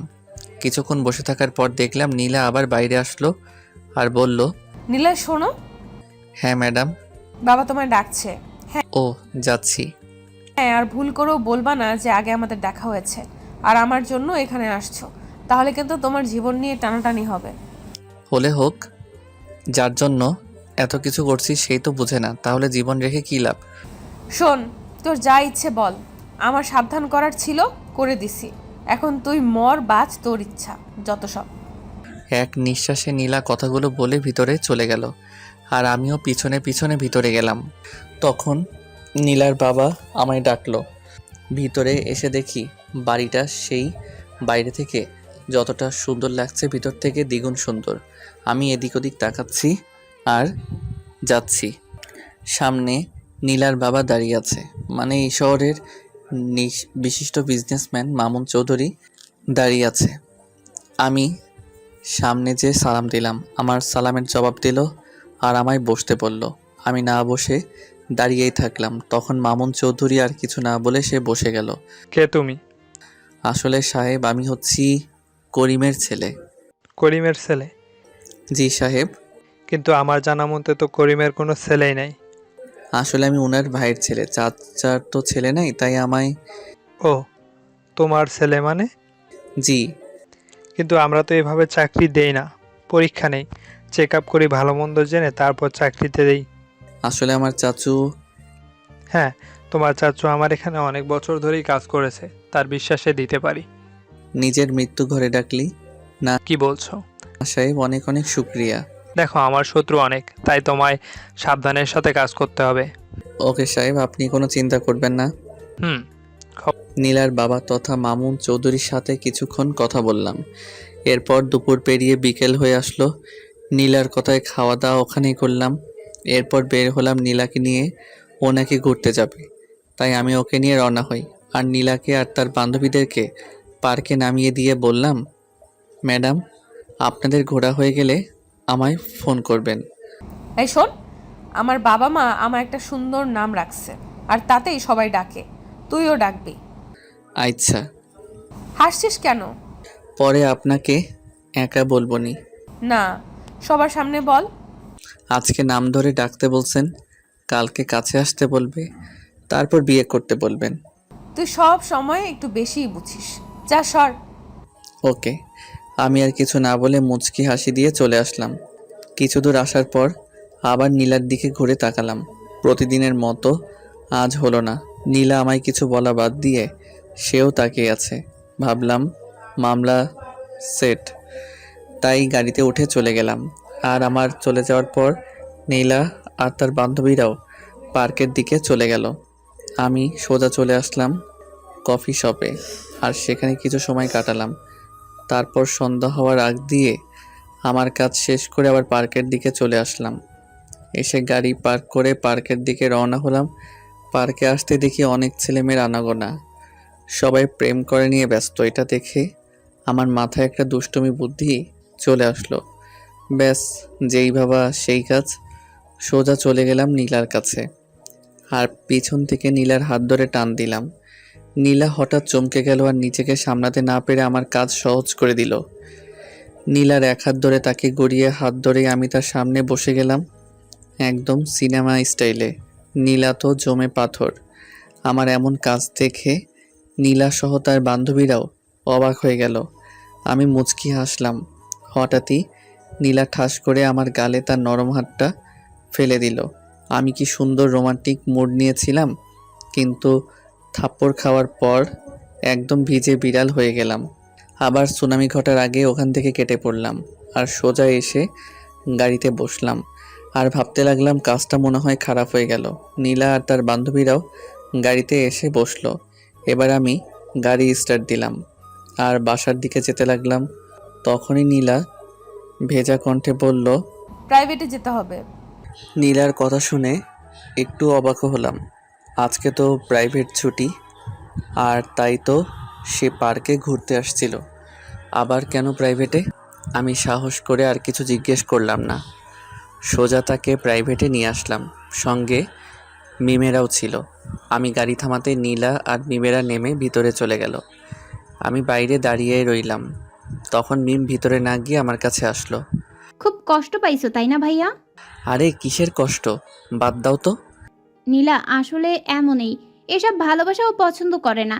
এখন তো আমার সন্দেহ হয় ওর মন বলে কিছু আছে নাকি নাই। আরে এমন সন্দেহ কেন? মন প্রাণ সবারই আছে। আমার মনে হয় নাই। তা না হলে যেই ছেলেটা তাকে ভালোবাসে বলে তার দেওয়া শর্তগুলো জীবনের ঝুঁকি নিয়ে পালন করলো, তার জন্য ঘর বাড়ি ছেড়ে তার ড্রাইভার হয়ে গেল তাকে এক নজর দেখার জন্য, কিন্তু সে কি করলো? ওই একই অপমান। ওর মধ্যে যদি মন থাকতো না, তাহলে নিশ্চয়ই ওর মনে তোমার জন্য একটু হলেও মায়া হতো। এমনটা নয়, হয়তো ওর আমায় পছন্দ হয় নাই। তোমার মতো ভালো ছেলে যদি ওর পছন্দ না হয়, তাহলে ওর কপাল খারাপ। ওসব বাদ দাও, এটা বলো তোমরা এখানে কেন আসলে? আমাদের প্রাইভেট স্যার খুব অসুস্থ। ও, আমি হঠাৎ সামনে তাকাতেই দেখি নীলা দাঁড়িয়ে আছে। আমার তো চোখ কপাল উঠে গেল, হয়তো সব শুনে নিছে। মিম, হ্যাঁ বল। স্যার তোকে ডাকছে। আসছি নিলয় ভাইয়া। মিম চলে গেল আর নীলা আস্তে আস্তে আমার দিকে আসতে লাগলো। আমি দাঁড়িয়ে না থেকে গাড়ির দরজা খুলে দিতে যাব, তখন নীলা বলল, নিলয়? হ্যাঁ বলেন ম্যাডাম। আবার madam? Sorry Nila. I am sorry. ও দেখো, আমি ইচ্ছে করে তখন তোমায় মারিনি। আমি খুব ঘাবড়ে গিয়েছিলাম। প্লিজ রাগ করে থেকো না। আসলে ওটা করা আমারও ঠিক হয় নাই। প্লিজ রাগ করো না। তোমায় মারার পর থেকে আমারও কেমন যেন হচ্ছে, খুব খারাপ লাগছে। ও নিলয়, কি? I love you. এবার তো ক্ষমা করো। বললাম তো এমনিতেই মাফ করছি, তারপরও কেন ওই মিথ্যে কথাটা বললেন? আমি মিথ্যা বলি না, আমি সত্যি বলছি। হইছে, এবার গাড়িতে বসেন। উফ শালা, তোর আজ আমি পাথরের মতো দাঁড়িয়ে শ্রোতার মতো নীলার কথাগুলো শুনছিলাম। এমন সময় পিছন থেকে কে যেন এসে আমাদের দুজনকেই অবাক করে দিল। নীলা এসব কথা বলছিল আর আমি দাঁড়িয়ে দাঁড়িয়ে শুনছিলাম। তখন পিছন থেকে মিম এসে নীলাকে আচ্ছা মতো বকতে লাগলো। কুত্তি রাক্ষসী, আমি তোর বান্ধবী হই, তাও আমায় এসব কথা বলিস নাই। আমি নিলয় থেকে দূরে থাকতে চেয়েছি, তাই কাউকে বলি নাই। আমাকে তো বলতে পারতি। আমি কখনো ভাবতেও পারিনি যে আমি নিলয়কে এতটা ভালোবেসে ফেলবো। তুই তো জানিস আমার জীবনে যায় আসে প্রথম দিনেই তাকে দুনিয়া ছাড়তে হয়। আমি ভাবছিলাম নিলয় তাদের মধ্যে একজন হবে, এই জন্য আমি ওকে বাঁচাবো বলে ঘৃণা করার অভিনয় করতাম। তোমার জীবনে যারা আসে তাদের কি হয়? আর কয়জন আসছে তোমার জীবনে? তুমি ভুল বুঝছো। আমার পেছনে যারা লেগেছে, যারা আমায় পছন্দ করে, প্রপোজ করেছে, তারাই দুনিয়া ছেড়ে গেছে, অথবা আজ তারা ঘরে বন্দি হয়ে আছে। কেন? কারণ আমার বাবা চায় না যে আমার পেছনে কেউ লাগুক আর আমায় কেউ ভালোবাসুক। আমার বাবার অনেক টাকা, তাই সে কাউকে ভয় করে না, নিজের ইচ্ছে মতো চলে। ও জানি না তোমার কি হবে। আজ পর্যন্ত কাউকে আমি এতটা ভালোবাসি নাই যতটা তোমায় বাসছি। আমার কিচ্ছু হবে না, তুমি কোনো চিন্তা করো না। প্লিজ তুমি এখান থেকে চলে যাও। আমি তো যাবার জন্য তোমার কাছে আসি নাই। এবার দেখো আমার খেলা। মানে তোমার বাবা নিজেই তোমার আর আমার বিয়ে দিবে। এটা কখনো সম্ভব নয়। কোনো কাজই সম্ভব হয় না, সম্ভব করে নিতে হয়। আমার খুব ভয় করে। ধুর, বাদ দাও, চলো। তারপর নীলাকে আর মিমকে নিয়ে সেখান থেকে সোজা বাসায় চলে আসলাম। আগে মিমকে তার বাসায় নামিয়ে দিলাম। নীলার বাসায় এসে গাড়ি পার্ক করে বের হতেই নীলার বাবার ডাক পড়ল। আমি চলে আসলাম ভিতরে। এসে দেখি নীলা আর ওর বাবা মামুন চৌধুরী বসে আছে। জি সাহেব, আমায় কি ডাকলেন? খবর দেখো, এটা টিভির দিকে তাকিয়ে দেখি ব্রেকিং নিউজ দিতেছে। আজকে নাকি কফি শপে জলিল শাহকে খুন করা হয়েছে। কে করছে তা এখনও পুলিশ জানতে পারে নাই, তবে তদন্ত চলছে। এটা আমার বিজনেস পার্টনার ছিল, একে আজ খুন করলো। শুধু একে নয়, আজকে একে নিয়ে মোট 7 জনকে খুন করা হলো। কিন্তু সাহেব, কারা করছে? জানি না কেন করছে তাও জানি না, তবে আমার মনে হচ্ছে এবার ওর টার্গেট আমি, কারণ আমরা মোট 8 জন ছিলাম আর আমি বাদে 7 জনকে মেরে ফেলেছে, এবার বাকি আমি। ও, এসব কথা তোমায় বলার কারণ হচ্ছে তুমি আমার মেয়েকে সেফ রাখবে, দরকার হলে আরও গার্ড বাড়িয়ে দিব। ঠিক আছে সাহেব, আমি সবসময় ম্যাডামের খেয়াল রাখবো। তারপরেও আরও কিছু কথা বলে তখনকার মতো বাদ দিলাম, আর মামুন চৌধুরী আমায় বলল, তুমি যেন খাবার খেয়ে যাও। আমি কোনো কথা না বলে শুধু মাথা নাড়া দিলাম। তারপর যে যার কাজে চলে গেল।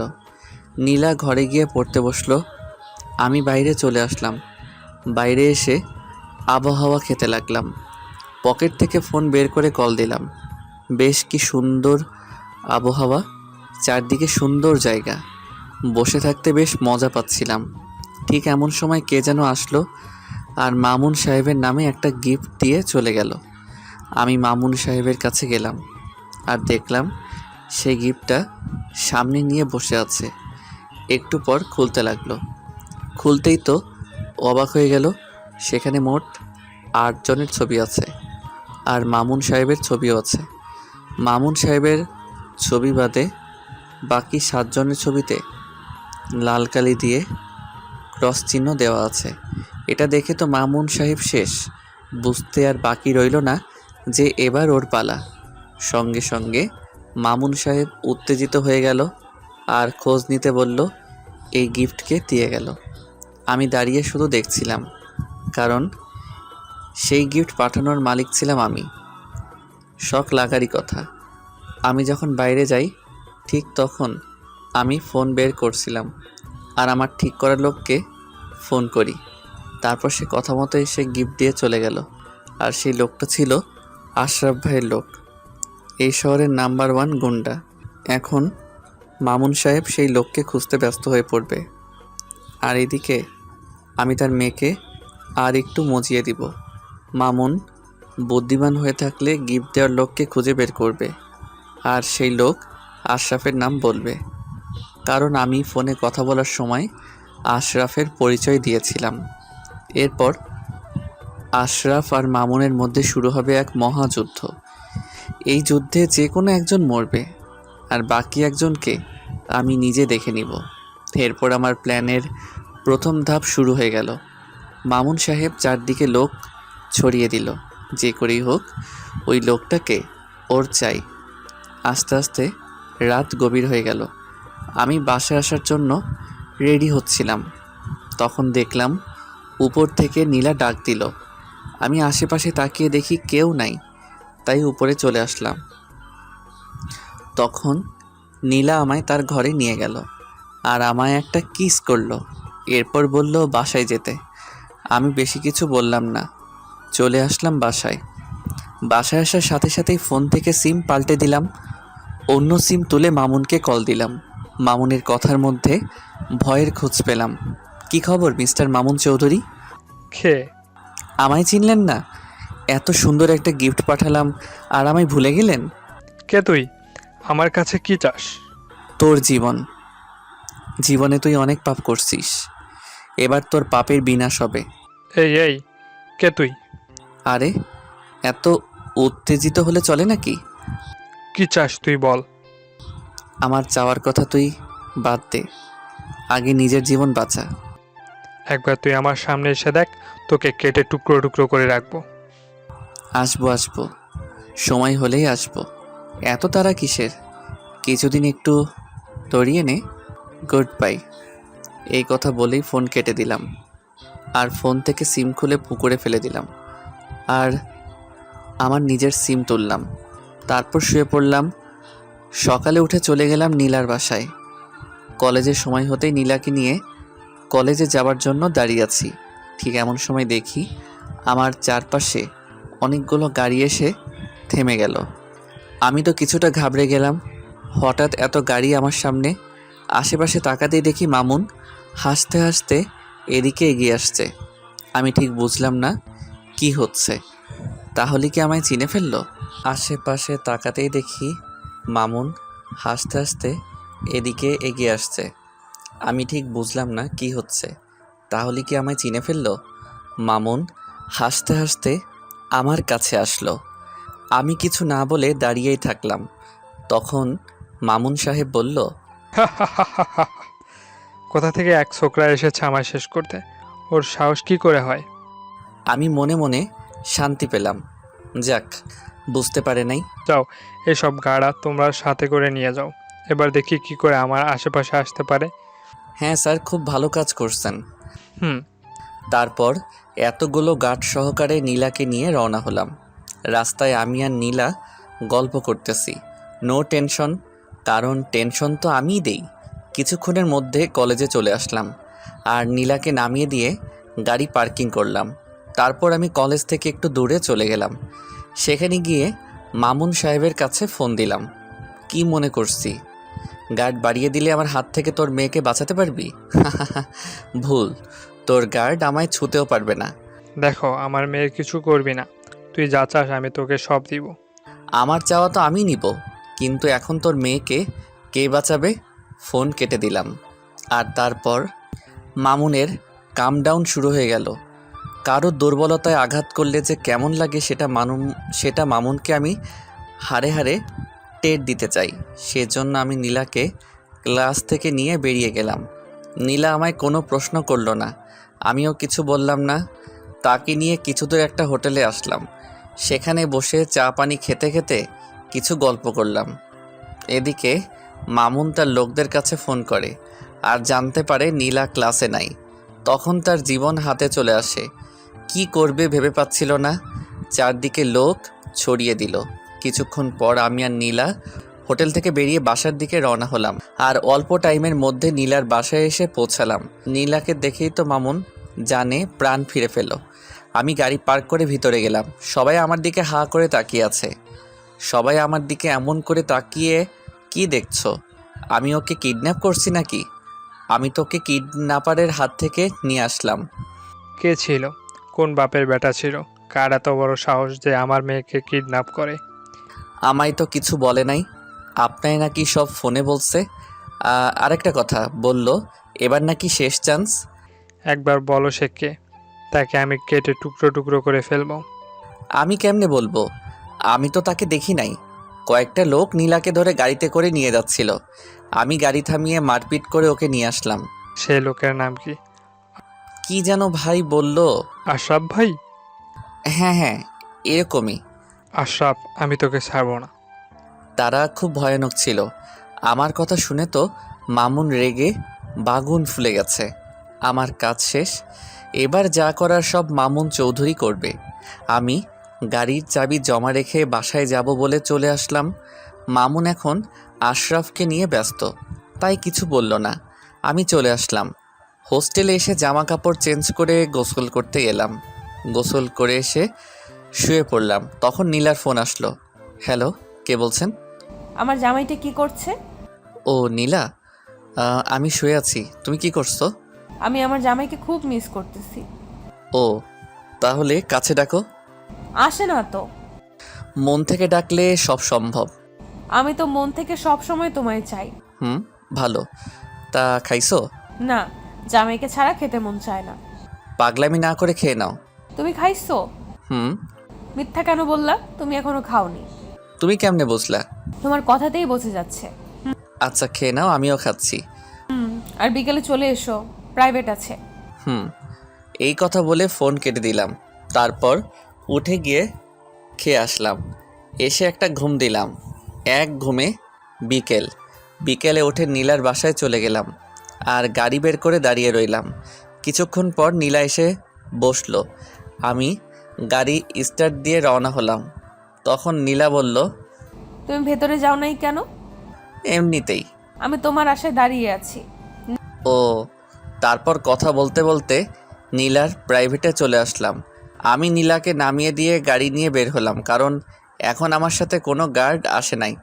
মামুন সাহেব আমার উপর বিশ্বাস করে তার মেয়েকে আমার হাতে তুলে দিছে।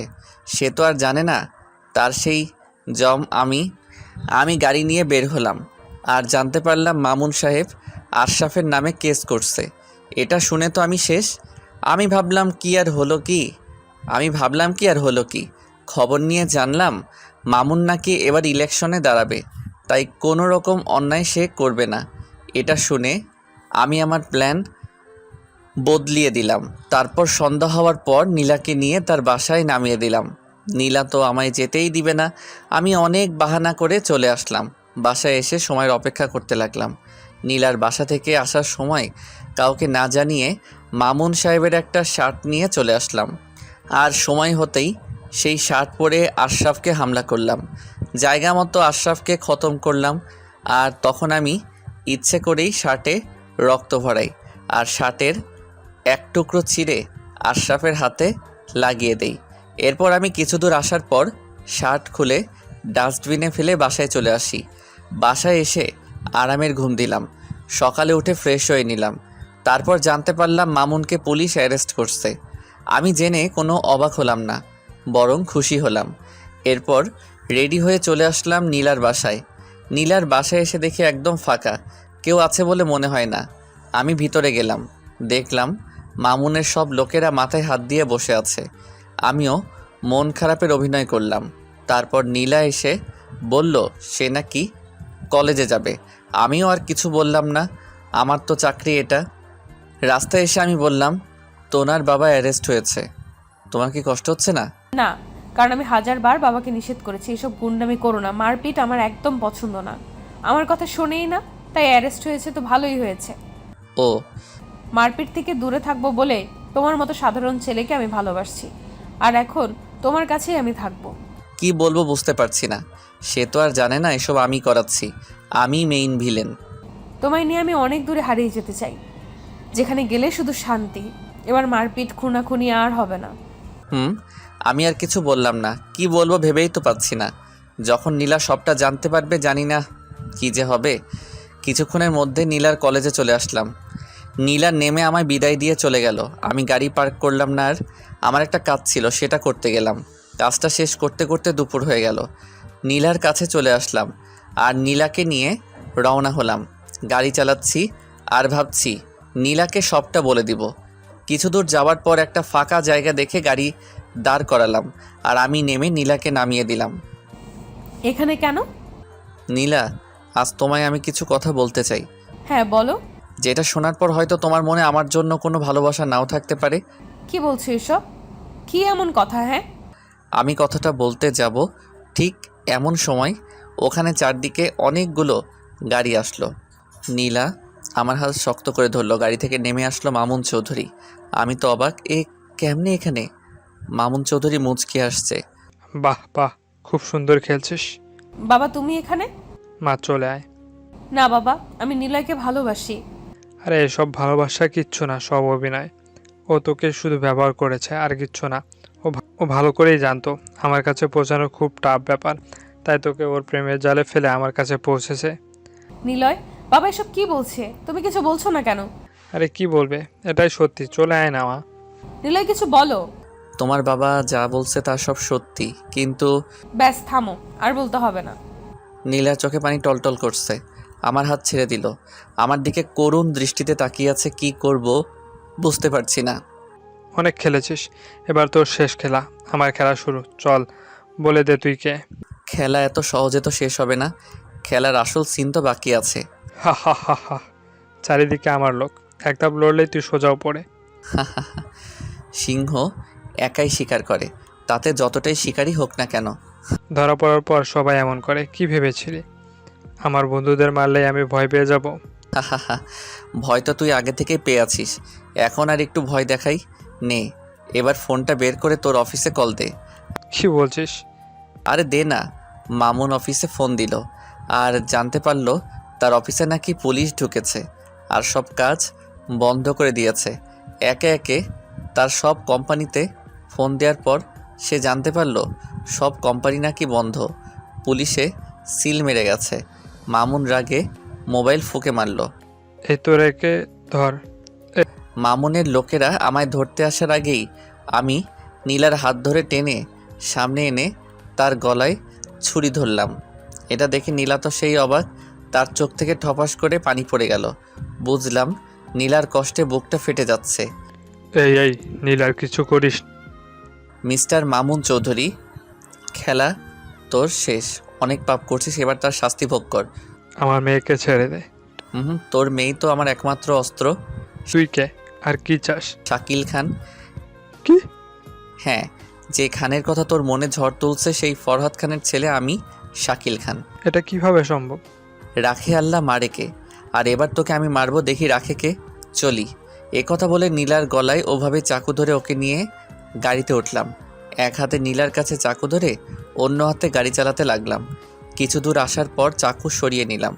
নীলা কোনো কথা বলছে না, জানালা দিয়ে মুখটা বের করে দিয়েছে, মনে হয় কান্না করতেছে। আমি সেদিকে মন দিলাম না, আমি মন দিয়ে গাড়ি চালাচ্ছিলাম। কিছুক্ষণের মধ্যে আমার গন্তব্যে পৌঁছে গেলাম। গাড়ি দাঁড় করালাম, আর আমি নেমে নীলাকে নামাতে গিয়ে দেখি ও ঘুমিয়ে গেছে। অনেকটা পথ আসছি তো, তাই কান্না করতে করতে হয়তো ঘুমিয়ে গেছে। আমি ওকে তুলে ভিতরে নিয়ে গিয়ে একটা ঘরে খাটের উপর শুয়ে দিলাম, আর বাইরে থেকে লাগিয়ে দিলাম। টাইম দেখি দুপুর 3টা বেজে গেছে। নিশ্চয়ই নীলা খিদের জ্বালায় ঘুমাইছে। বড়লোকের মেয়ে না খেয়ে থাকার অভ্যাস নেই। আমার কাছে কয়টা টাকা ছিল, তা দিয়ে পাশের বাজার থেকে কিছু খাবার কিনে আনলাম। এসে দেখি নীলা উঠে দেওয়ালের সাথে হেলান দিয়ে মাটিতে বসে আছে। নীলা, খাবারটা খেয়ে নাও। খাবো না। কেন? খিদে নেই। না খেয়ে থাকলে তোমারই কষ্ট হবে। হবে হোক, এমনিতে তো কষ্ট কম দাওনি। আমার সাথে বেইমানি করেছো, আমার নিষ্পাপ ভালোবাসা নিয়ে খেলা করেছো, বুকটা ভেঙে চুরমার করেছো। নীলার কথার জবাব আমার কাছে ছিল না, তাই আমি চলে যাচ্ছিলাম। তখন নীলা বলল, কেন এমন করলে? কি দোষ করেছিলাম আমি? দোষ তুমি নয়, তোমার বাবা করেছে। তাহলে আমার মন নিয়ে কেন খেলা করলে? কেন ভালোবাসতে শেখালে? আমি তোমার মন নিয়ে খেলতে চাইনি, আমি শুধু তোমার বাবার কাছে প্রতিশোধ নিতে চাইছিলাম। কিসের প্রতিশোধ? বেইমানির প্রতিশোধ। মানে জানতে হলে অনেক বড় কাহিনী জানতে হবে। বলো। তাহলে শোনো। আজ থেকে কয়েক বছর আগে এখান থেকে অনেক দূরে একটা বিশাল গ্রাম ছিল। সেই গ্রামে থাকতো একখান পরিবার। সেখানকার কর্তা ছিল ফরহাদ খান। ফরহাদ খানের একমাত্র ছেলে ছিলাম আমি। আমাদের পরিবার অনেক বড় ছিল। দাদা দাদি, চাচা চাচি, বাবা মা, ফুফু ফুফা সবাই থাকতো। আমরা অনেক শান্তিতে থাকতাম। আমার বাবা মানে ফরহাদ খান এলাকার মন্ত্রী ছিল। সবাই তাকে খুব ভালোবাসতো আর সম্মানও করত। আমার বাবা সবসময় গ্রামের লোকদের কথা ভাবত, তাদের সুখে তিনি সুখী হতেন। ছোট বড় সবাই তাকে এক নামে চিনত। গ্রামে কোনো ঝামেলা হলে আমার বাবার কাছে আসতো। বাবা সঠিক বিচার করে দিত, এতে সবাই খুশি হতো। আমাদের বাসায় বাবার মুখে মুখে কথা কেউ বলতে পারতো না, শুধু আমার চাচাতো বোন ছাড়া। আমার চাচার একমাত্র মেয়ে, তার নাম মিলি। বয়স খুব কম, 8 থেকে 10 হবে। বাবা মিলিকে খুব ভালোবাসতো, নিজের মেয়ের মতো আদর করে তাকে মা বলে ডাকতো। তাছাড়া সবাই বাবাকে খুব ভয় পেত। একদিন বাবার কানে খবর এলো পাশের গ্রামে নাকি ঠিকমতো পানি বিদ্যুৎ যায় না, আবার সরকার যেসব ভাতা দিত সেসবও নাকি তারা পেত না। তখন বাবা আমায় ডাকলেন। বাবা জানতেন আমি মারপিটে সবসময় এক্সপার্ট। বাবা, আপনি আমায় ডেকেছেন? হ্যাঁ, খবর পেলাম পাশের গ্রামে নাকি বিদ্যুৎ ঠিক মতো থাকছে না। গিয়ে একটু খবর নাও তো। শোনো, সেখানে গিয়ে আবার মারপিট করো না। ঠিক আছে বাবা। যাও। ওকে বাবা। আমি বাবার কাছ থেকে চলে আসলাম। আমার বন্ধু ছিল রাকিব, ছোটবেলার বন্ধু। তাকে সাথে করে নিয়ে রওনা হলাম। রাস্তায় যেতে যেতে অনেক মজা করলাম। গ্রামের পাশে এসে খুব তৃষ্ণা লাগলো। তখন দেখলাম সামনে একটা মেয়ে কলসিতে করে পানি নিয়ে যাচ্ছে। এই যে ম্যাডাম। মেয়েটা তাকিয়ে আবার হাঁটতে লাগলো। আমি আবার ডাকলাম। এবার মেয়েটা চোখ রাঙিয়ে থামলো। কাছে যেতেই, এই অসভ্য ছেলে, মেয়ে দেখলেই কি ডাকতে ইচ্ছে করে? ঘরে কি মা বোন নেই? কালকে আমার বান্ধবীকে নিয়ে মজা করছিস। আরে কি বলছো? আমি তো জানি জানি, এটাই তো বলবি যে আর কোনো দিন হবে না? তোরা তো দূরের কথা, আমায় দেখে বড় বড় গুন্ডা ভয় পায়। আমায় একটু পানি দিবেন? ভয়ে গলা শুকিয়ে গেছে, নে পানি খা। মেয়েটা পানি দিল, খেয়ে নিলাম। তারপর মেয়েটা চলে গেল। আমি তাকিয়ে থাকলাম। দেখতে ভালোই, তবে একটু ঝগড়াটে। তাছাড়া সব ঠিক আছে। আরে ছাড়ো না, হয়তো ভুল করে বলছে। তারপর আরও কিছু কথা বলতে বলতে গ্রামে প্রবেশ করলাম। গ্রামে আসতেই দেখি এক লোক কারেন্টের তারের সাথে আটকে গেছে। বাঁচার জন্য সে চিৎকার করতেছে, কিন্তু কেউ ভয়ে এগিয়ে যায় না। আমি দৌড়ে গেলাম কাছে, আর দেখলাম মেইন লাইনের তারের সাথে আটকে আছে। আমি পাশ থেকে একটা বড় বাঁশ নিয়ে কারেন্টের ফিউজ বরাবর ছুঁড়ে মারলাম। সাথে সাথে ফিউজ পড়ে গেল, আর লাইন যাওয়ার সঙ্গে সঙ্গে মানুষটা পাটিতে গলে পড়ে গেল। আমি ডাক্তারকে ডাকতে বললাম। ডাক্তার এসে বলল কিছুক্ষণ পর তার শরীর থেকে কারেন্ট যাবার পর তার গায়ে হাত দেওয়া যাবে। কিছুক্ষণের মধ্যে সবাই সেখানে জড়ো হয়ে গেল, আর আমায় বলল এটা নাকি তাদের গ্রামে হয়েই থাকে। অনেক মানুষ নাকি মরছে, ঠিকমতো কারেন্ট থাকে না, তাই নাকি এসব তারও ঠিক নেই। আমি জানতে চাই এখানকার চেয়ারম্যানকে। তখন তারা নাম বলে সাদেক আহমেদ। তারা জানতে চাইল আমি কে। তখন আমার পরিচয় দিলাম। আমি ফরহাদ খানের একমাত্র ছেলে শাকিল খান। তারপর আমরা দুজন সোজা চেয়ারম্যানের বাসার দিকে রওনা হলাম। আর এখানে এদের মধ্যে ওই মেয়েটাও আসে। মেয়েটা তার বান্ধবীকে বলে আজ এই ছেলেকে উচিত শিক্ষা দিয়েছি। তার বান্ধবী বলে কেন? তখন মেয়েটা সব খুলে বলে। তখন তার বান্ধবী বলে এটা কি করছিস? তুই জানিস ওকে? কে ওটা? ওটা পাশের গ্রামের ফারহাদ খানের একমাত্র ছেলে শাকিল খান। ফরহাদ খানকে তো চিনিস? তাতে কি, ও তোকে অপমান করেছে, তাই আমি। দূর পাগলি, এই ছেলেও না, এই ছেলে তো সবার উপকার করে, ওর জন্যই তো এই মানুষটা বাঁচলো।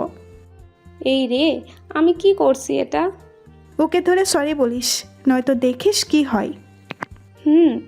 এদিকে আমি আর রাকিব চেয়ারম্যানের বাসায় চলে গেলাম। চেয়ারম্যানের বাসায় যেতেই দেখলাম সাদেক আহমেদ বাসায় আছে। আমি তার সাথে কথা বলি, কিন্তু সে তার ক্ষমতার বড়াই দেখায়। আমার মাথায় একদম রাগ উঠে যায়। তখন আমি ওর সাথে রাগী কণ্ঠে কথা বলতে লাগলাম। আমি জানতে চাইলাম এই গ্রামে এত কারেন্টের সমস্যা, সে চেয়ারম্যান হয়েও কেন কিছু করছে না। আর সবথেকে বড় কথা হলো সে গরিবের অধিকার মেরে খায়, যা গুরুতর অন্যায়। আর এই অন্যায় শাস্তি তাকে পেতে হবে। এই কথা নিয়ে অনেক ঝামেলা হলো। সাদেক আহমেদ আমাকে মারার হুমকি দিল। রাগ করে উঠে সামনে থাকা টেবিলে লাথি মেরে চলে আসলাম। বাইরে আসতেই ফোনটা বেজে উঠল। তখন ফোন বের করে দেখি বাবার ফোন। আমি কল রিসিভ করে বাবাকে সব খুলে বললাম। বাবা কিছু বলল না। আমিও ফোন কেটে দিলাম। তারপর দুজনে মিলে গ্রামে ঘুরতে লাগলাম। তখন হঠাৎ সামনে দেখলাম সেই মেয়েটা। আমি দেখেও না দেখার ভান করে থাকলাম। তখন দূর থেকে মেয়েটা ডাকছে। আমি সাড়া দিলাম না। রাকিব ওর দিকে তাকালো। তখন তাকে থামতে বলল। রাকিব আমায় থামালো। মেয়েটা আমার কাছে আসলো। হাই, আমার নাম সাথী, চিনতে পারছেন? তোমায় কেমনে ভুলি? আসলে আমি ভুল করে আপনাকে বকা দিছি। আমি জেনে শুনে কিছু করি নাই, তার জন্য সরি, মাফ করে দিয়েন। আপনি কি এই গ্রামে নতুন? হ্যাঁ, আমি শহর থেকে পড়াশোনা শেষ করে গ্রামে আসছি। ও, তাহলে চলেন, আপনাকে আমি গ্রামটা ঘুরে দেখাই। দেখালে তো সমস্যা নেই। তারপর সাথী, আমি আর রাকিব গ্রামে ঘুরতে বের হলাম। সারাদিন সাথীর সাথে ঘুরলাম। মেয়েটার কথাবার্তা, আচার আচরণ আমার খুব ভালো লাগলো। দেখতে দেখতে সারা দিন কেটে গেল। আজকের দিনটা আমার খুব সুন্দর কাটলো। রাতের বেলা ঘুমাতে গিয়ে আর ঘুমাতে পারি না, শুধু মেয়েটার কথা মনে হচ্ছে। কত সুন্দর মেয়েটা, সে যদি আমার মনের মানুষ হয় তাহলে কতই না সুন্দর হয়। খাট থেকে উঠে বাইরে আসলাম। বাইরে এসে দেখি আম্মু, চাচি আর দাদি বাইরে বসে আছে। আমায় দেখে দাদি জিজ্ঞেস করলো কি হয়েছে। আমি কিছু না বলে দাদির কোলে মাথা দিয়ে শুয়ে পড়লাম। পরের দিন আবার সেই গ্রামে চলে গেলাম আর সাথীর সাথে দেখা করলাম, কথা বললাম। আস্তে আস্তে আমাদের সম্পর্ক মজবুত হতে লাগলো। একদিন হঠাৎ করে সব উলটপালট হয়ে গেল। আমি সেই দিন সকালে উঠে সাথীর কাছে যাচ্ছিলাম। তখন রাস্তায় সাদেক আহমেদের লোকেরা আমায় আক্রমণ করে। আমি তাদের সাথে মারামারি করছিলাম। ঠিক এমন সময় সাদেক আহমেদ পিছন থেকে এসে আমার মাথায় জোরে আঘাত করে। আমি মাথা ধরে মাটিতে পড়ে গেলাম। এদিকে আমার এমন ঘটনা গ্রামের এক লোক দেখতে পেয়ে আমার বাবার কাছে ফোন করে। খবর পেয়ে আমার বাবা লোকজন নিয়ে চলে আসে, আর বাবা আসার আগেই আমি অজ্ঞান হয়ে যাই। জ্ঞান ফেরার পর দেখি আমি হাসপাতালে আছি। দুদিন পর আমায় বাসায় নিয়ে আসে। এরই মধ্যে বাবা চারদিকে লোক ছড়িয়ে দিয়ে সাদেক আহমেদকে খুঁজে বের করে নিয়ে আসে আর গ্রামের সবার সামনে তাকে শাস্তি দেয়। সাদেক আহমেদ এমন শাস্তি পেয়ে খুব রেগে যায়, আর তার মাঝে প্রতিশোধের আগুন জ্বলে ওঠে, যেটা আমরা কেউ জানতাম না। আমরা ভাবি হয়তো সে ভালো হয়ে যাবে, তাই আবার আগের মতো সবাই হাসি খুশি হয়ে চলতে লাগে। আমার মাথায় আঘাত লাগার কারণে কিছুদিন রেস্টে থাকতে বলে। সাথী আমায় না দেখে আর থাকতে পারছিল না, তাই সে আমার বাসায় চলে আসে চাকরের কথা বলে। কিন্তু রাকিব চিনে ফেলে। সাথী সোজা আমার কাছে আসে। তখন আমি ঘুমিয়েছিলাম। কপালে কিছু একটা স্পর্শ পেয়ে ঘুম ছুটে গেল। তাকিয়ে দেখি সাথী দাঁড়িয়ে আছে। সঙ্গে সঙ্গে আমার মুখ ধরে নিল। সব কিছু বুঝে ওঠার পর আমার মুখ ছাড়ল। সাথী, তুমি? তোমার কথা শোনার পর থেকে আমি আর থাকতে পারছিলাম না। আব্বু আম্মু আসতে দেয় নাই, তাই আমি খাওয়া ছেড়ে দেই। কি করে খেতাম বলো? তুমি কেমন আছো, খাচ্ছ কি না? আরে পাগলি, আমার কিচ্ছু হয় নাই। আমার এমন অবস্থা দেখে আব্বু আম্মু আমায় আর আটকায় নাই। বাবা কিছু বলে নাই? আমি চাকরানির পরিচয় দিয়ে আসছি। সর্বনাশ, আমার বাবা এতটাও বোকা নয়। তোমার ব্যাপারে সমস্ত খোঁজ নিয়ে তারপর তোমায় ধরবে। আমার কথা বলার দেরি হলো, এমন সময় আসলো, ঘটনা শুরু হলো। আমি বলে শেষ করতেই দরজায় বাবার কথার আওয়াজ আসলো। আজকে আমার বাসায় একটা কাজের মেয়ে আসছে, জানি না কি কাজ করতে আসছে। তাকিয়ে দেখি বাড়ির সবাই বাবার সাথে সাথে আমার ঘরে চলে আসলো। আমি তো শেষ। সাথী লজ্জা আর ভয় একসাথে পেয়ে গেছে। কি করবে ভেবে না পেয়ে লাফিয়ে গিয়ে বাবার পা ধরতে লাগলো। তখন বাবা তাকে ধরে নিল। আরে মা, কি করছো? আঙ্কেল, আমার ভুল হয়ে গেছে। আচ্ছা, এটা বলো, এই রুগীটা তোমার কে? না মানে এই রুগীর জন্য তো তুমি 7 সমুদ্র পাড়ি দিছো। আসলে বাবা, তুমি চুপ করো। আঙ্কেল, আমি শাকিলকে খুব ভালোবাসি। এই কথা বলে সাথী কেঁদে দিল। বাবা নিজ হাতে সাথীর চোখের পানি মুছে দিল। আরে মা, কাঁদছো কেন? তুমি তো কোনো পাপ করো নাই। তাছাড়া এই বাদরকে শায়েস্তা করার জন্য তোমার মতো একজনকে খুব আমি খুঁজেছিলাম, কিন্তু তুমি আমার কাজ তো নিজেই করে দিয়েছো। এখন চুপ করে আছো। আরে মা, আমি কথা দিলাম তুমি আমার ছেলের বউ হবা। এই কথা শুনে সবাই খুশি হলো। আর বাবা সাথীকে এখানেই থাকতে বলল, যা আমার জন্য খুব ভালো হলো। এভাবে কয়দিন কেটে গেল, কিন্তু বিপদ আমাদেরকে ছাড়ল না। শহর থেকে বাবার বন্ধু গ্রামে ঘুরতে যায়, আর সে বাবার খুব ভালো বন্ধু ছিল। তার নাম মুন্না ছিল। বাবা তাকে খুব ভালোবাসতো। বাবা আর তার বন্ধু মিলে সবসময় আনন্দে থাকতো। একদিন আমরা সবাই মিলে ঘুরতে বের হলাম, আর সেই সুযোগেই সাদেক আবার হামলা করে। এবার দল ভারী ছিল না। আমি তাদের সাথে মারামারি করছিলাম। তখন পিছনে তাকিয়ে দেখি বাবার বন্ধু চাকু বের করে বাবার পেট দিয়ে চালিয়ে দিল। আমি বাবা বলে জোরে চিৎকার করলাম, কিন্তু ততক্ষণে সাদেকের লোকেরা আমায় ধরে নেয়। এরপর বাবার বন্ধু আমার মায়ের পেটে ছুরি মারে। আস্তে আস্তে আমার চোখের সামনে সবাইকে মেরে ফেলে, এমনকি তারা ছোট্ট রিমাকেও ছাড়ে নাই। বাবা পেটে হাত দিয়ে তাদের সাথে মারপিট করছিল, তখন পিছন থেকে সাদেক আমার পাশ দিয়ে ছুরি চালিয়ে দেয়। আমি আর থামতে না পেরে মাটিতে পড়ে যাই।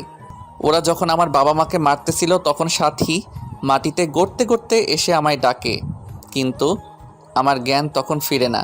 নাকে হাত দিয়ে দেখি শ্বাস চলছে,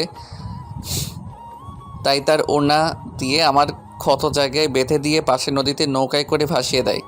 সাদেক আর বাবার বন্ধু নিমেষেই আমার পরিবারকে শেষ করে দেয়। রাস্তার উপর সবার লাশ পড়ে থাকে।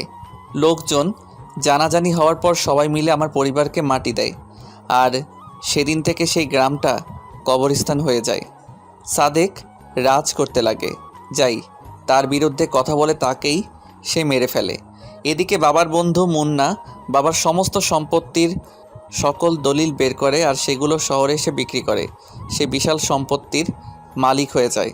নিজের নাম বদলে মুন্না থেকে মামুন চৌধুরী রাখে বর্তমান। তার মানে আমার বাবা? হ্যাঁ, তোমার বাবা আমার পরিবারের সাথে বেইমানি করছে, বিশ্বাসঘাতকতা করছে। তাকে বাবা বলতেও আমার ঘৃণা হচ্ছে। তারপর আমি এক জেলের বাড়িতে উঠি। জেলেরা আমায় দেখতে পেয়ে বাসায় নিয়ে আসে, আর ডাক্তার ডেকে আমার চিকিৎসা করে। আস্তে আস্তে ভালো হয়ে উঠি। তখন আমি মনে মনে প্রতিজ্ঞা করি আমি এর প্রতিশোধ নিবই। তারপর সবার প্রথমে আমার টার্গেট হয় সাদেক। তাকে গ্রামের সকলের সামনে তার পাপের শাস্তি দেই। এরপর খবর নিয়ে জানতে পারি মুন্না এখন মামুন চৌধুরী। তাই আমি আমাদের সমস্ত সম্পত্তির আসল দলিল বের করি আর সেগুলো নিয়ে শহরে চলে আসি। আর একে একে সবাইকে খুন করো? হ্যাঁ, কিন্তু তোমার বাবাকে খুন করলে আমার প্রতিশোধ নেওয়া হতো না, তাই তোমায় ব্যবহার করে আমি তোমাদের বাসায় ঢুকি আর নকল দলিল খুঁজে বের করি। তারপর সেগুলো আদালতে হাজির করি কাউকে না জানিয়ে, আর আদালতে আমি জয়ী হই। তাই তোমার বাবার নামে এখন 1 টাকাও নেই, সব কোম্পানি, বাড়ি গাড়ি সব পুলিশের হাতে। কিন্তু আমার বাবা? তোমার বাবাকে পুলিশ এখন খুঁজছে আশরাফের খুনের অপরাধে আর জেল থেকে পালানোর অপরাধে ফাঁসির অর্ডার। ও, কিন্তু আমি জানি তোমার বাবা আমায় খুঁজে বের করবে, আর তার আশারই আমি অপেক্ষা করতেছি, কারণ আমি নিজেই তোমার বাবাকে লোকেশন দিয়েছি। কিন্তু কেন? মৃত্যু সবসময় তাকে ডাকে। এদিকে মামুন চৌধুরী আমার লোকেশন পেয়ে লোকজন নিয়ে সেখানে হাজির হলো, কিন্তু ততক্ষণে আমরা সেখানে নেই। মামুন চৌধুরী সেই বাড়িতে যায় আর সব জায়গায় আমাদের খুঁজে, কিন্তু পায় না, পায় শুধু একটা চিঠি। ডিয়ার মুন্না ওরফে মামুন চৌধুরী, মৃত্যু আজ তোকে এই পর্যন্ত টেনে আনছে। তুই যেভাবে আমার পরিবারকে খুন করছিস, বেইমানি করছিস, ঠিক সেইভাবে আমি বেইমানি করছি। জানি এতে কমতি হয়েছে, আর তার জন্য আমি চেয়েছিলাম তোকে আরও কঠিন মৃত্যু দিব, কিন্তু তোর মেয়ে তোকে নিজ হাতে আজ মারল। এখানে আজ তোর মরণ হবে। কেন জানিস? কারণ এই ঘরে প্রতিটা ওয়ালে টাইম বোমা সেট করা। তুই যখন চিঠিটা হাতে নিছিস তখন টাইম স্টার্ট হয়েছে। ভাবিস না এটা আমি করছি, এসব তোর নিজের মেয়ে করছে। সে চায় আমরা আর সময় নষ্ট না করে তাড়াতাড়ি সংসার শুরু করি, তাই তোর কাহিনী এখানেই শেষ করলো। বাই বাই শ্বশুর। চিঠিটা পড়া শেষ করতে বোমা ফাটার সময় হয়ে গেল, আর নিমিষেই পুরো বাড়িটা মাটির সঙ্গে মিশে গেল। এদিকে আমি আর নীলা গ্রামের উদ্দেশ্যে রওনা দিয়েছি, আর কিছুক্ষণের মধ্যে পৌঁছে গেলাম। সেখানে গিয়ে সেইখানে বাড়িতে উঠলাম। বাবা মা হয়ে উঠল সাথীর বাবা। আজ বড্ড সাথীর কথা মনে হচ্ছে, কিন্তু নীলা সাথীর অভাবটা পূরণ করে দিল।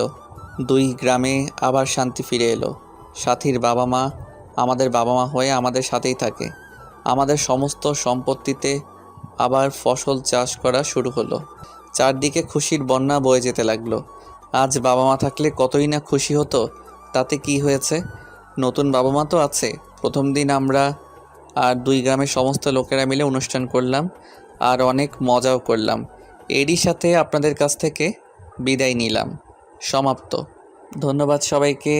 আসসালামু আলাইকুম ওয়া রাহমাতুল্লাহি ওয়া বারাকাতুহু।